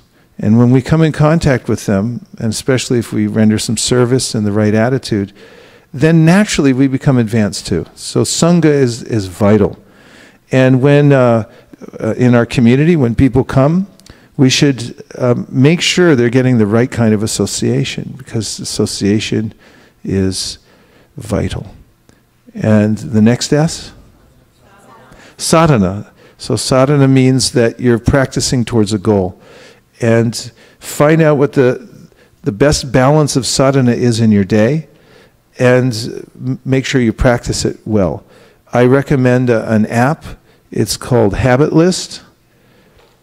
I forget how much it costs, but I don't get anything from it. So if you do buy it. But I like it because you can line up your habits for the day, your sadhana, and put the things on it. Like I have on mine, I say that I have my Chad on there. And so, and then I also have Chad Plus. What's Chad Plus? Bhagavatam chapter. I have my 16 rounds on there. I have several other things on my habit list. And then when I finish the habit, I open my app and I push it, and I feel satisfaction that, I just took it off my list. So this is a way, in sadhana, you have to be very deliberate. You have to count things, sankhya purvaka, numerical strength. Find out ways to count. Even when we found that Gopinath Patanyayaka and his relative, they were put up on the chunga. They were chanting up there, and they make a little mark on their arm to make sure they were counting their rounds while they were incarcerated. So sadhana, and then the third one? Seva, because seva will save you. And when people get seva, they feel naturally connected. And we see this everywhere we go. Like we have programs in the corporate, and if somebody feels a little enthusiastic, say, "Can I help?" And they get a little service, then immediately they feel like, "Hey, I'm with the group." So when people come to our community, we should make sure that they have some seva. And Prabhupada was really expert at that if there wasn't a service that they could fit into, he'd make a new service so they could fit in, make a new category. So it's important to have our own seva, and also to help other people take up some seva. So the 3 S's are? Sangha, sadhana, seva. And if you keep these 3 S's as primary points in your life, then you'll be happy and successful wherever you go. Okay, so any final comments or reflections about the whole process and the 5? Yes. In the beginning, Maharaj, you mentioned the dual aspect of senses, that controlling senses is difficult, and also sense engagement have their repercussions. And we also read that the one who controls the senses is not offensive towards anyone, and that is friendliness. So yeah, that's right. If you control your senses, and consider yourself a servant or offer service wherever you go, then people will have a natural sense that you're their friend. Because you're not envious, you're not competing with them. It's not like when you come there, you're trying to take away their world and whatever. Because if your senses are controlled, then you don't have that, you're really not after anything. You don't have a vested interest. It's interesting to me how living entities can sense a vested interest. Like, oh, And also how we're averse to it too. If you ever look at like a web page, and for instance, there's news on it, and the little news articles, and then it says paid content. You ever see that? There's a little section that says paid content. It looks like a regular like news presentation, but actually it says paid content, and then you go like, I'm not going in there because they have a vested interest trying to sell me something. So we have a sense that if somebody has a vested interest, they're trying to sell, or they want something back, then it becomes repulsive in a way. So when that's gone from the heart, when we're in the mood of selfless service, we see living entities as parts of Krishna, we're trying to do good for them. As the verse points out, that people notice it, become a friend to everybody. The second Hare Krishna, Hare Krishna, Krishna Krishna, Hare Hare, Hare Rama, Hare Rama, Rama Rama, Hare Hare.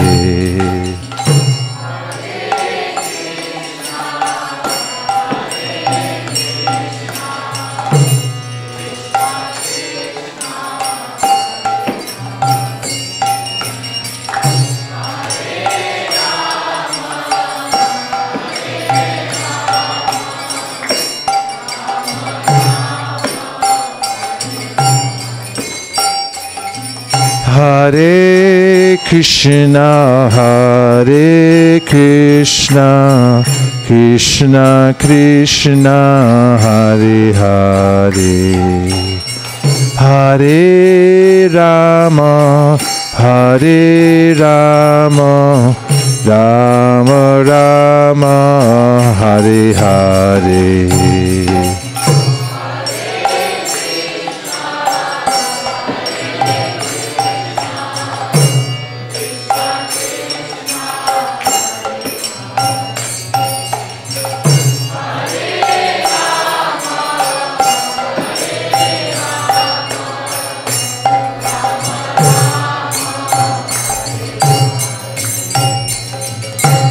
Hare Krishna, Hare Krishna, Krishna Krishna, Hare Hare, Hare Rama, Hare Rama, Rama Rama, Hare Hare.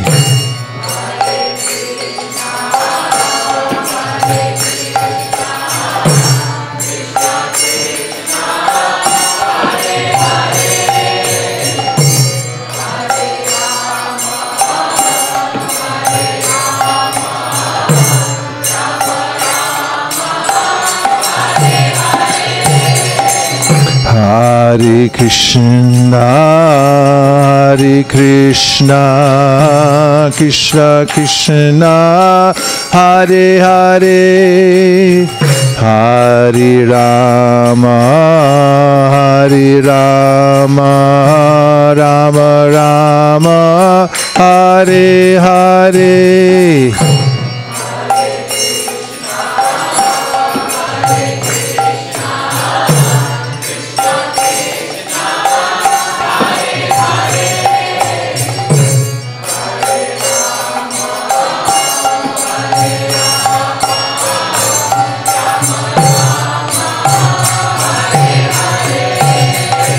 Hare Krishna, Hare Krishna,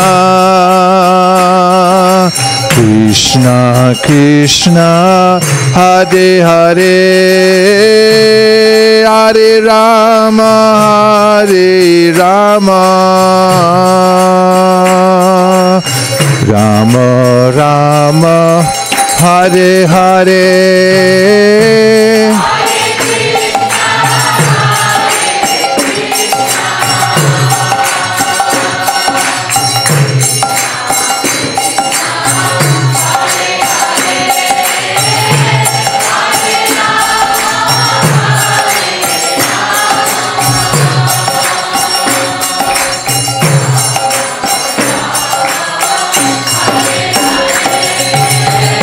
Hare Krishna, Hare Krishna,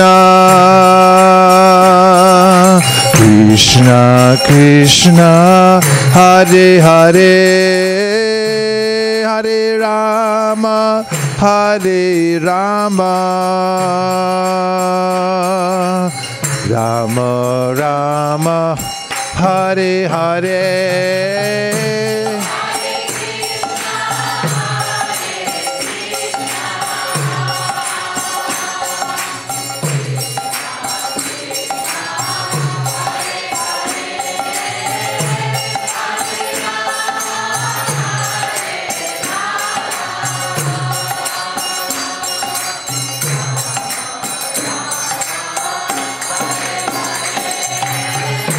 Krishna Hare Krishna, Krishna Krishna Hare Hare, Hare Rama, Rama Rama, Hare Hare.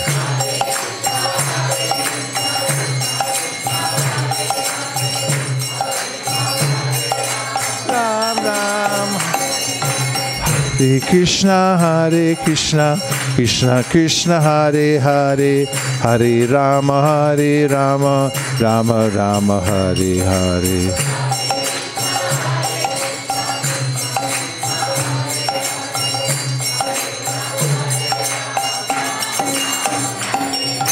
Hare Krishna, Krishna Krishna Hare Hare, Hare Rama, Rama Rama, Hare Hare.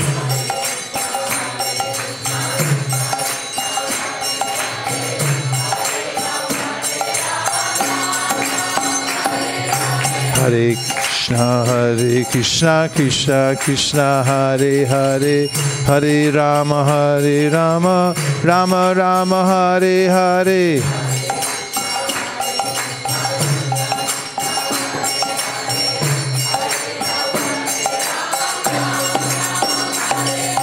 Hare Krishna, Krishna Krishna Hare Hare, Hare Rama, Rama Rama, Hare Hare.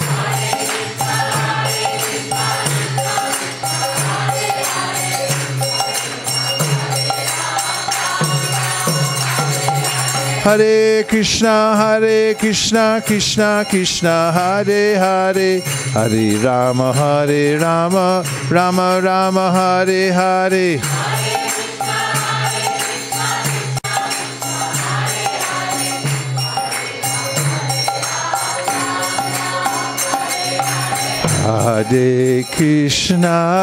Hare Krishna, Krishna Krishna, Hare Hare, Hare Rama, Rama Rama, Hare Hare.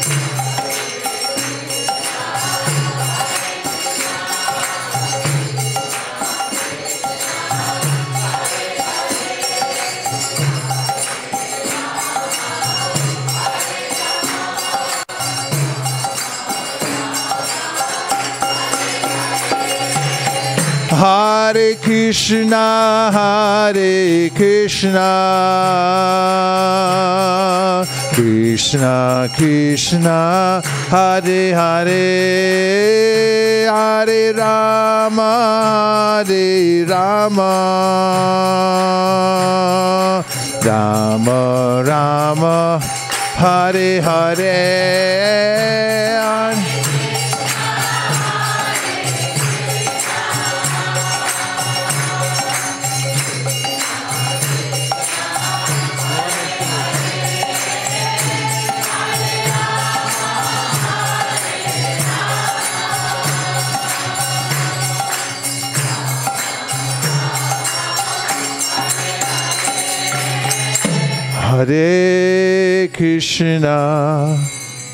Hare Krishna, Krishna Krishna, Hare Hare,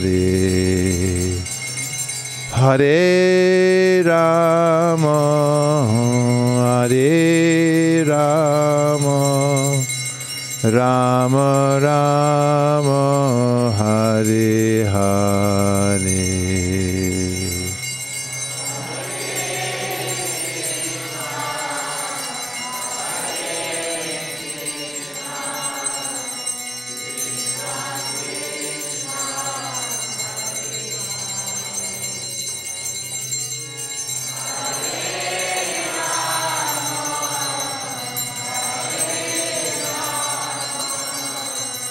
Rama Rama Hare Hare. I have to leave for Toronto and then Washington, D.C. I think I'm coming back at some point, Krishna willing. Before the end of the year, maybe I think there's some program somewhere. And then we'll be out till the beginning of next year. And so it's always bittersweet for me. And the sweet part is when I'm here. The bitter part is when I'm taking off. Please take care of each other, of one another, and be friendly. And to all living entities as much as possible. Continue to put your heart into the marathon. I'm going to a few places to help expand the various projects that you're all part of, because we're all together on this great endeavor to expand the distribution of literature. And I'll be thinking of you, missing you, watching in on the various things that you're doing in the scores. So please give it your heart and soul.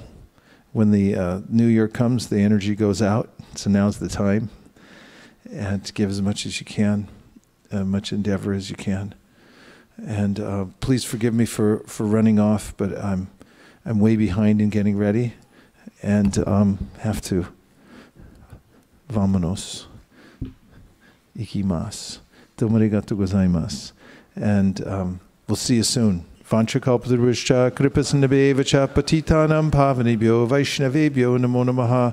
Now we're going to put away all the asanas and get ready to dance. We'll have a rousing artik. And thank you to everyone who joined us online. Hare Krishna.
Gaurarti?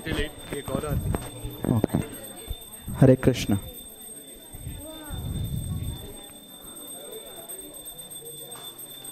Kiva Jaya Jaya Gaura Chander Aratika Shobha.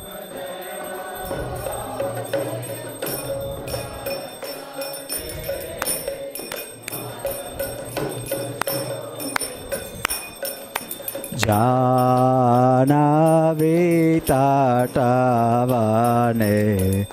Jagamanaloba.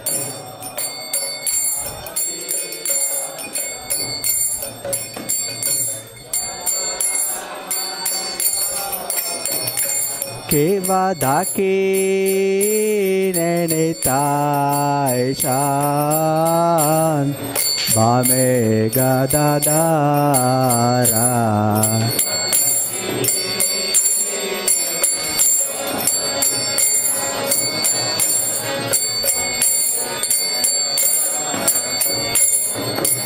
Nikate advaita shini Vasa Chatradara.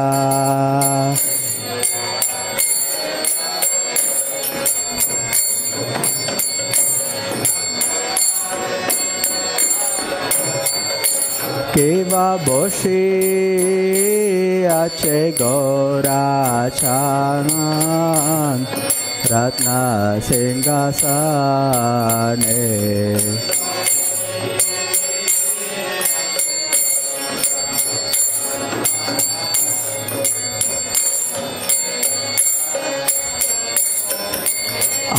Arati kore na Brahma Adi Devagane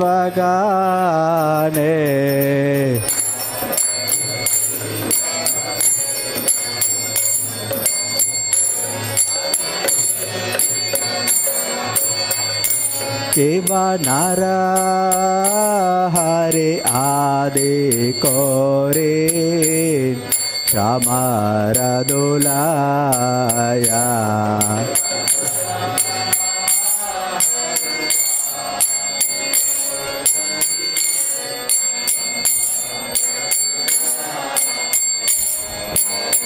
Sanjaya Mukunda Basu Gosha Adikaya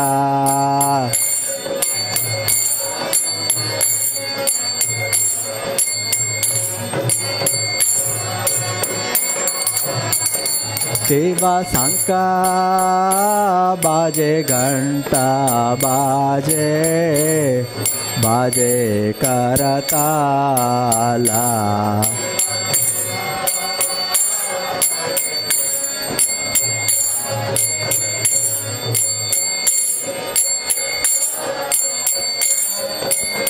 Madhura Mridanga Baje Paramarasala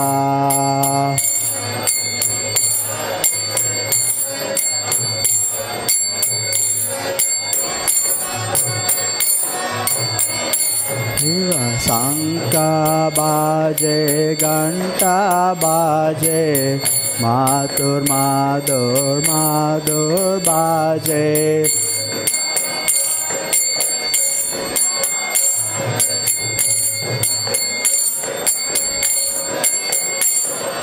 Sanka baje ganta baje Madur madur madur baje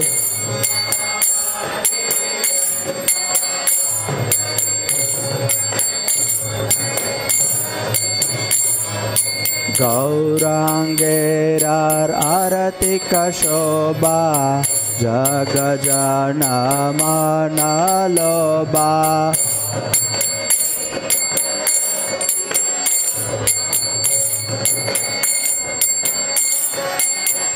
Nittai Gaura Hari Bol Hari Bol Hari Bol Nittai Gaura Hari Bol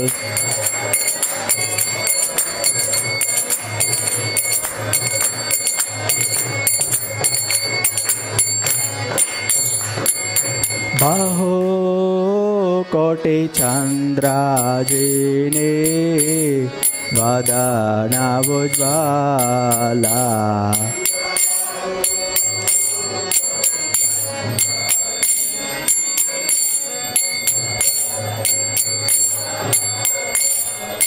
Gala Dese Vana Mala Kore Jala Mala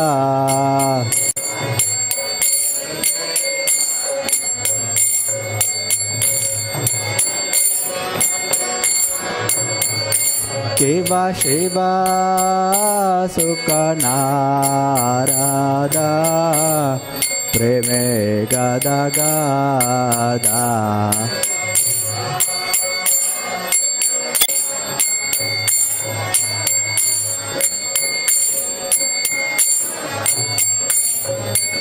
Bhakati Vinoda Deke Gorara Sampada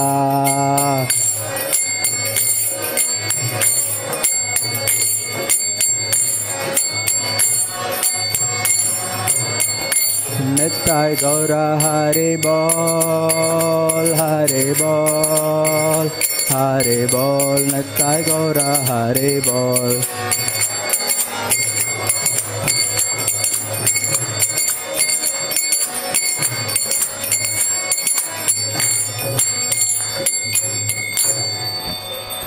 Nama Om Vishnupadaya Krishna Preshtaya Bhutale Shrimate Bhaktivedanta Swami Niti Namine.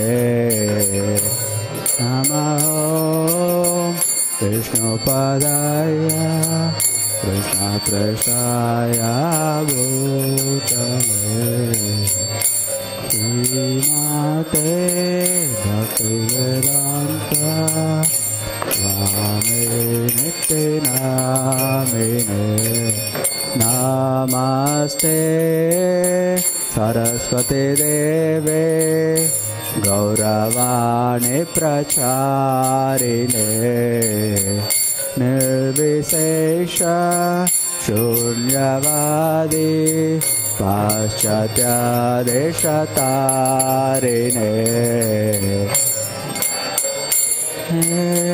Saraswati Deve Gauravani Pracharine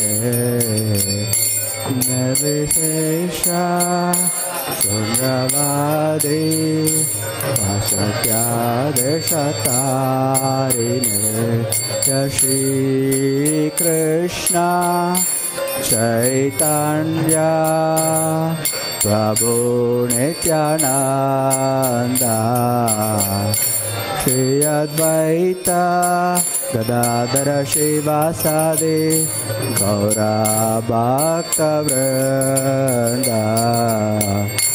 Shri Krishna Chaitanya Prabhu Nityananda Chaita Gadadhara Shivasadi Gaura Bhakta Vrinda. Hare Krishna Krishna Krishna Hare Hare Hare Rama Rama Rama Hare Hare Hare Krishna Krishna Krishna Hare Hare Hare Rama Rama Rama Hare Hare Hare Krishna Krishna Krishna Hare Hare Hare Rama Rama Rama Hare Hare Hare Krishna Krishna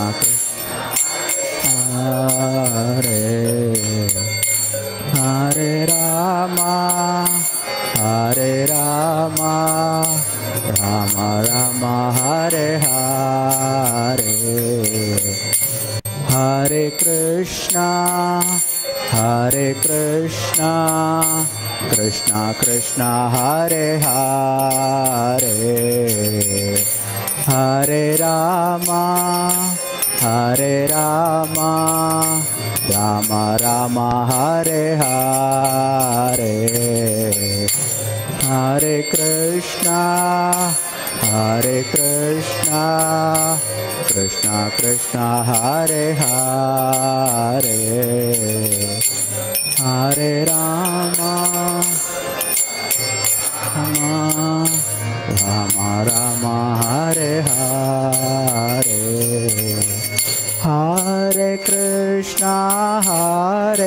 Krishna Krishna Krishna Hare Hare Hare Rama, Hare Rama, Rama Rama, Hare Hare, Hare Krishna, Hare Krishna, Krishna Krishna, Hare Hare, Hare Rama, Hare Rama, Rama Rama, Hare Hare, Hare Krishna, Hare Krishna, Krishna Krishna, Hare Hare, Hare Rama, Hare Rama, Rama Rama,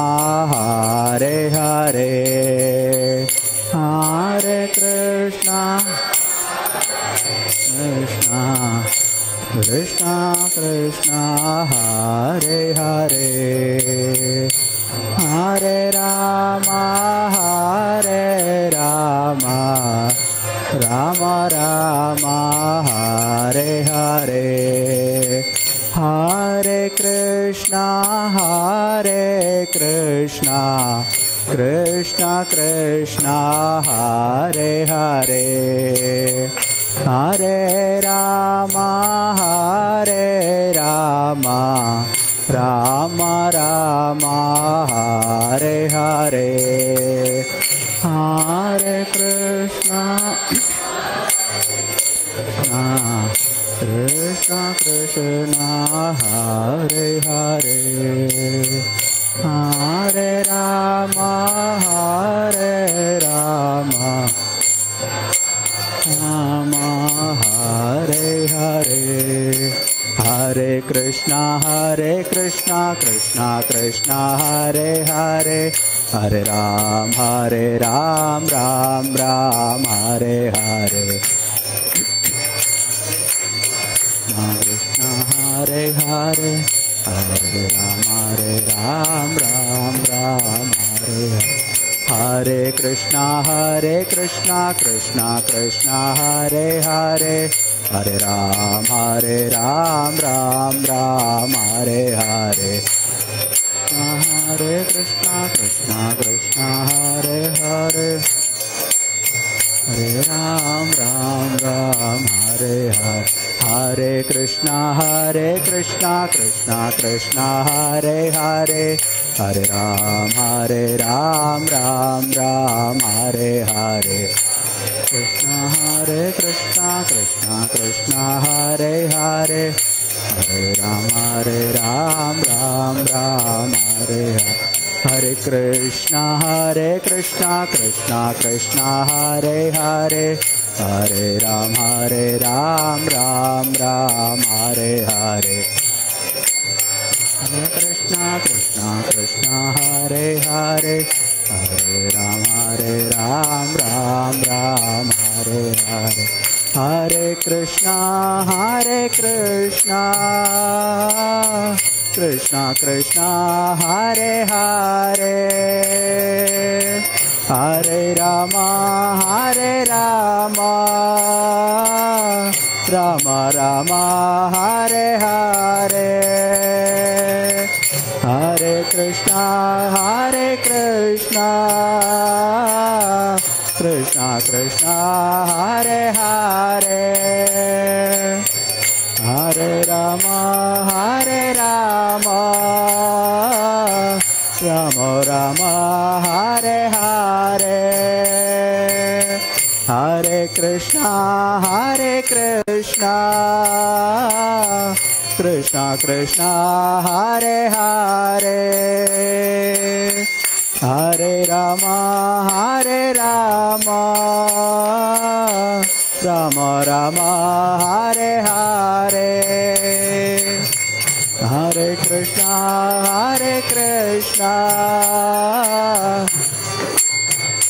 Hare Hare, Hare Rama, Rama Rama, Hare Hare, Hare Krishna, Krishna Krishna Hare Hare Hare Rama Rama Rama Hare Hare Krishna Krishna Krishna Hare Hare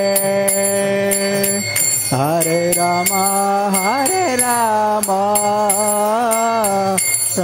Rama Hare Hare Hare Krishna Krishna Krishna Hare Hare Hare Ram Ram Hare Hare Krishna Krishna Krishna Hare Hare Hare Ram Ram Hare Hare Hare Krishna Krishna Krishna Hare Hare Hare Ram Ram Hare Hare Hare Krishna Krishna Hare Hare Hare Ram Hare Hare Krishna Krishna Krishna Hare Hare Hare Ram Ram Hare Hare Hare Krishna Krishna Hare Hare Hare Ram Hare Hare Krishna Krishna Krishna Hare Hare Hare Ram Ram Hare Hare Hare Krishna Krishna Hare Hare Hare Ram Hare Radha Madan Mohan Radhe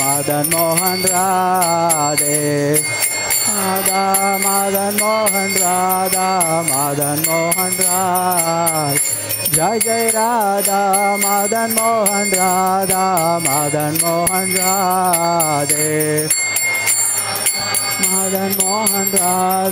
Madan Mohan Radhe Jaya Mahaprabhu Jaya Mahaprabhu Jaya Mahaprabhu Jaya Mahaprabhu Mahaprabhu Jaya Mahaprabhu Jaya Mahaprabhu Jaya Mahaprabhu Jaya Gauranitai Jaya Gauranitai Jaya Gauranitai Jaya Gauranitai Gauranitai Jaya Gauranitai Gauranitai Jaya Gauranitai Jaya Lakshmi Narasingha Jaya Lakshmi Narasingha Jaya Lakshmi Narasingha Jaya Lakshmi Narasingha Narasingha Jaya Lakshmi Narasingha Lakshmi Narasingha Jaya Lakshmi Narasingha Jaya Prabhupada Jaya Prabhupada Jaya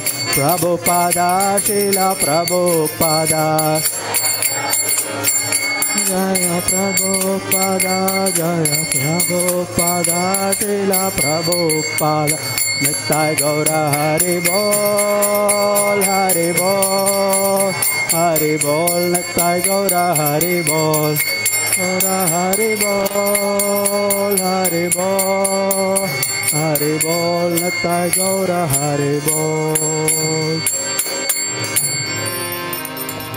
Jai Om Vishnupada Paramahansa Nityalila Pravishta Parivrajikacharya Ashtotrata Shri Sata Shri Srimad Abhayacharnarinda Bhaktivedanta Swami Srila Prabhupada Ki Jai Jai Om Vishnupada Paramahansa Nityalila Pravishta Parivrajikacharya Ashtotra Sata Shri Srimad His Divine Grace Srila Bhakti Siddhanta Saraswati Thakur Maharaj Srila Prabhupada Ki Jai Ananta Koti Vaishnava Vrinda Ki Jai Namacharya Srila Thakur Haridas Ki Jai Prem se kaho Shri Krishna Chaitanya Prabhu Nityananda Shri Advaita Gadadhara Shivasadi Gaura Bhakta Vrinda Ki Jai Shri Shri Radha Krishna Gop Gopinath Shyamakunda Radha Kunda Giri Govardhan Dham Ki Jai Vrajabhumi Shri Vrindavan Mathura Dham Ki Jai Shri Navadvip Mayapur Dham Ki Jai Purushottam Kshetram Shri Jagannath Puri Dham Ki Jai Shri Jagannath Swami Ki Jai Bhakti Devi Ki Jai Tulsi Maharani Ki Jai Ganga Maiya Ki Jai Yamuna Maiya Ki Jai Samaveta Bhakta Vrinda Ki Jai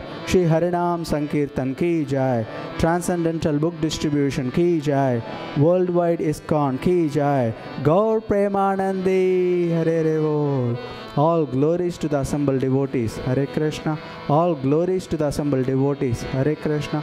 All glories to the assembled devotees, Hare Krishna. All glories, all glories, all glories to Shri Guru and Gauranga. Srila Prabhupada ki jai.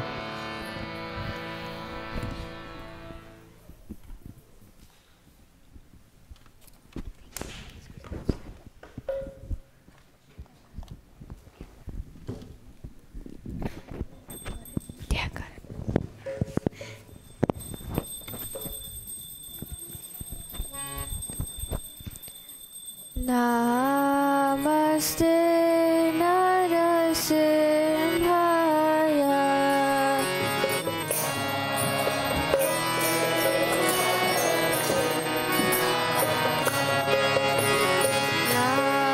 Namaste Narasimhaya.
Yato yato yamita to nasimha.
Gaura Hari Bol, Hari Bol, Hari Bol, Nitai Gaura Hari Bol.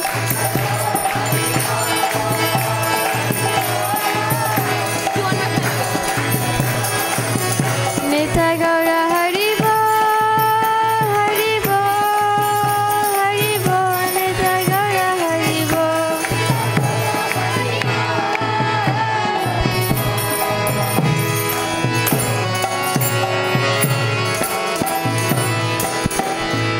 Shri Bhaktivinoda Shri Bhagavan ki, Prahlad Maharaj ki, Nitai Gaura Premanande.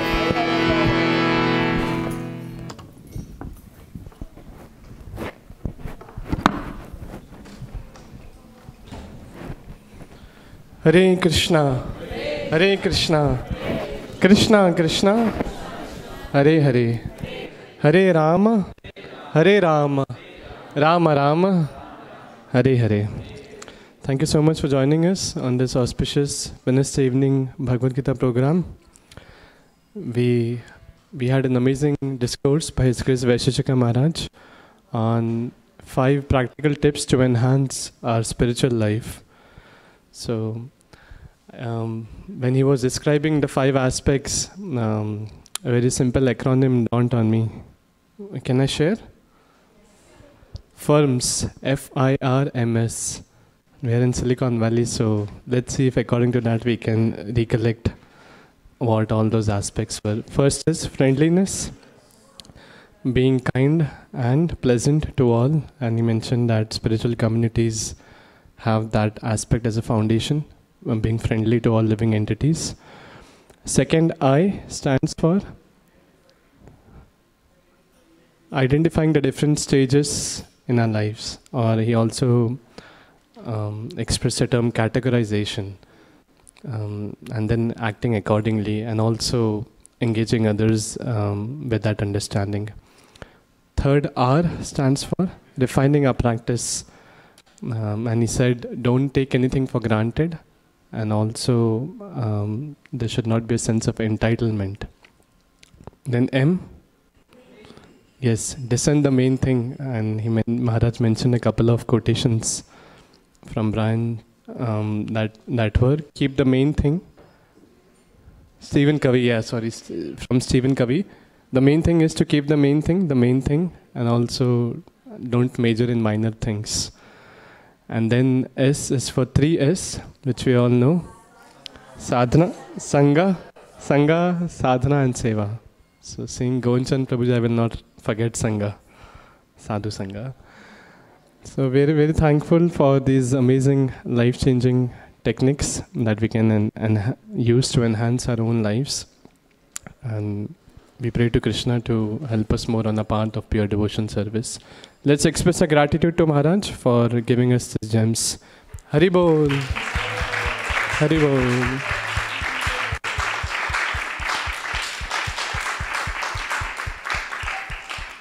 This Saturday morning's Bhagavatam class will be by His Grace Achyuta Chaitanya Prabhuji, and Sunday feast program will be by His Grace Shivas Pandit Prabhuji. And also we have on Sunday from 12:30 to 3 prizes for the Gita championship competition, right? Okay.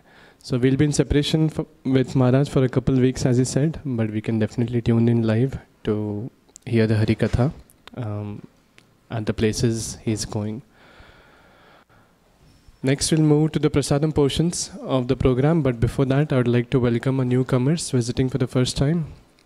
Do we have any devotees, guests visiting us for the first time? Hare Krishna Mataji, Hare Krishna, Hare Krishna. Thank you for joining us, and we look forward to serving you more. Let's chant Hare Krishna Mahamantra to welcome all. Hare Krishna, Krishna Krishna, Hare Hare, Hare Rama, Hare Rama,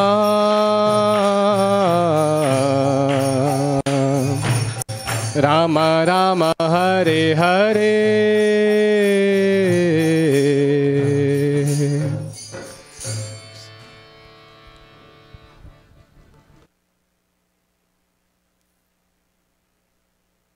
So we have a special birthday celebration today of Sudeep Prabhuji. Hare Krishna. Hari Bol.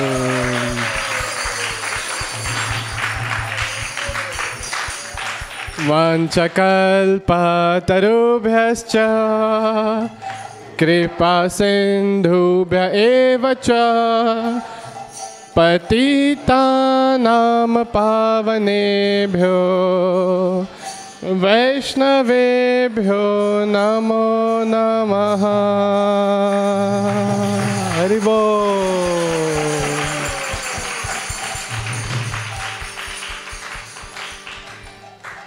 Sudeep Prabhuji would like to request to hear a few words from you.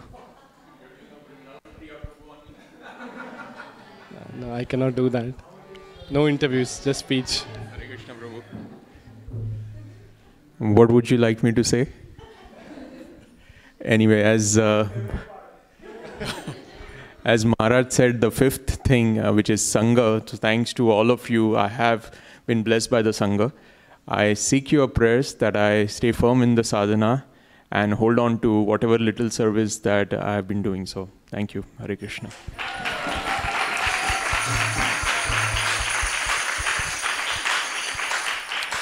One of the main services Prabhuji does, which is very special and unique, is cleaning of all the restrooms and making them more than first-class quality appearance. So we are very thankful to him, in addition to all other services he does, Sankirtan and other aspects.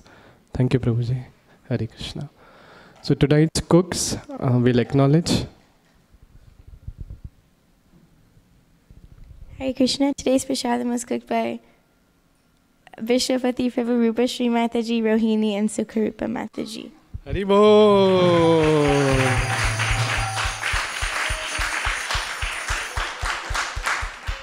We're thankful for the constant service, and to our online audience also who joined us, and to Vinodhari Gopal Prabhuji for his broadcast efforts. Hare Krishna.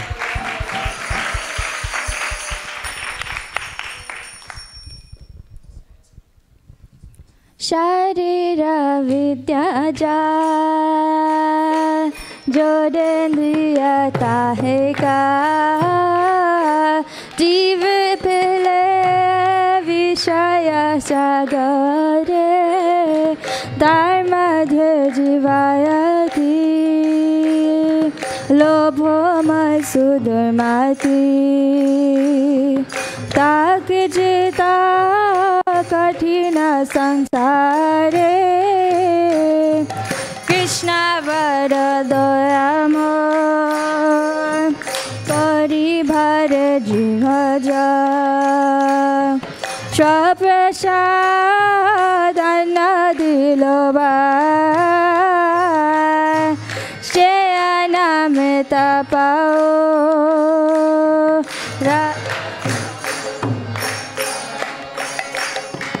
Premera ko Shri Chaitanya Nita Pare Ekadina Shanti Pure Prabhu Advaita Ghare Dui Prabhu Bojane Bashilo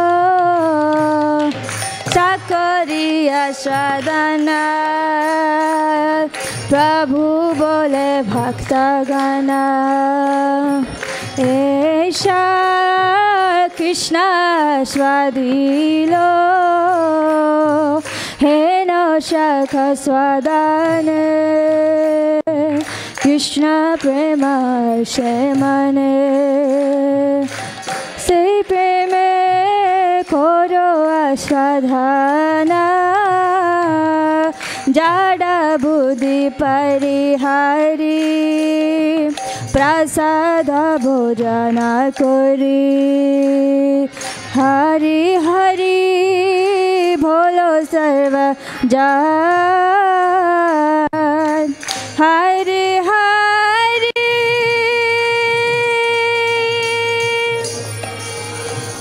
Bholo sarva jan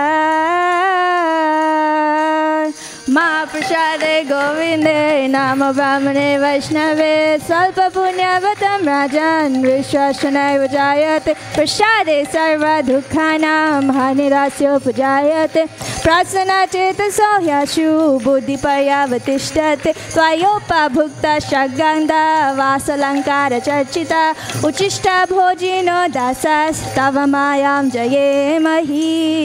भगवत श्री महाप्रसादम की निताय गौर प्रेमानंद निताय गौर हरि बोल।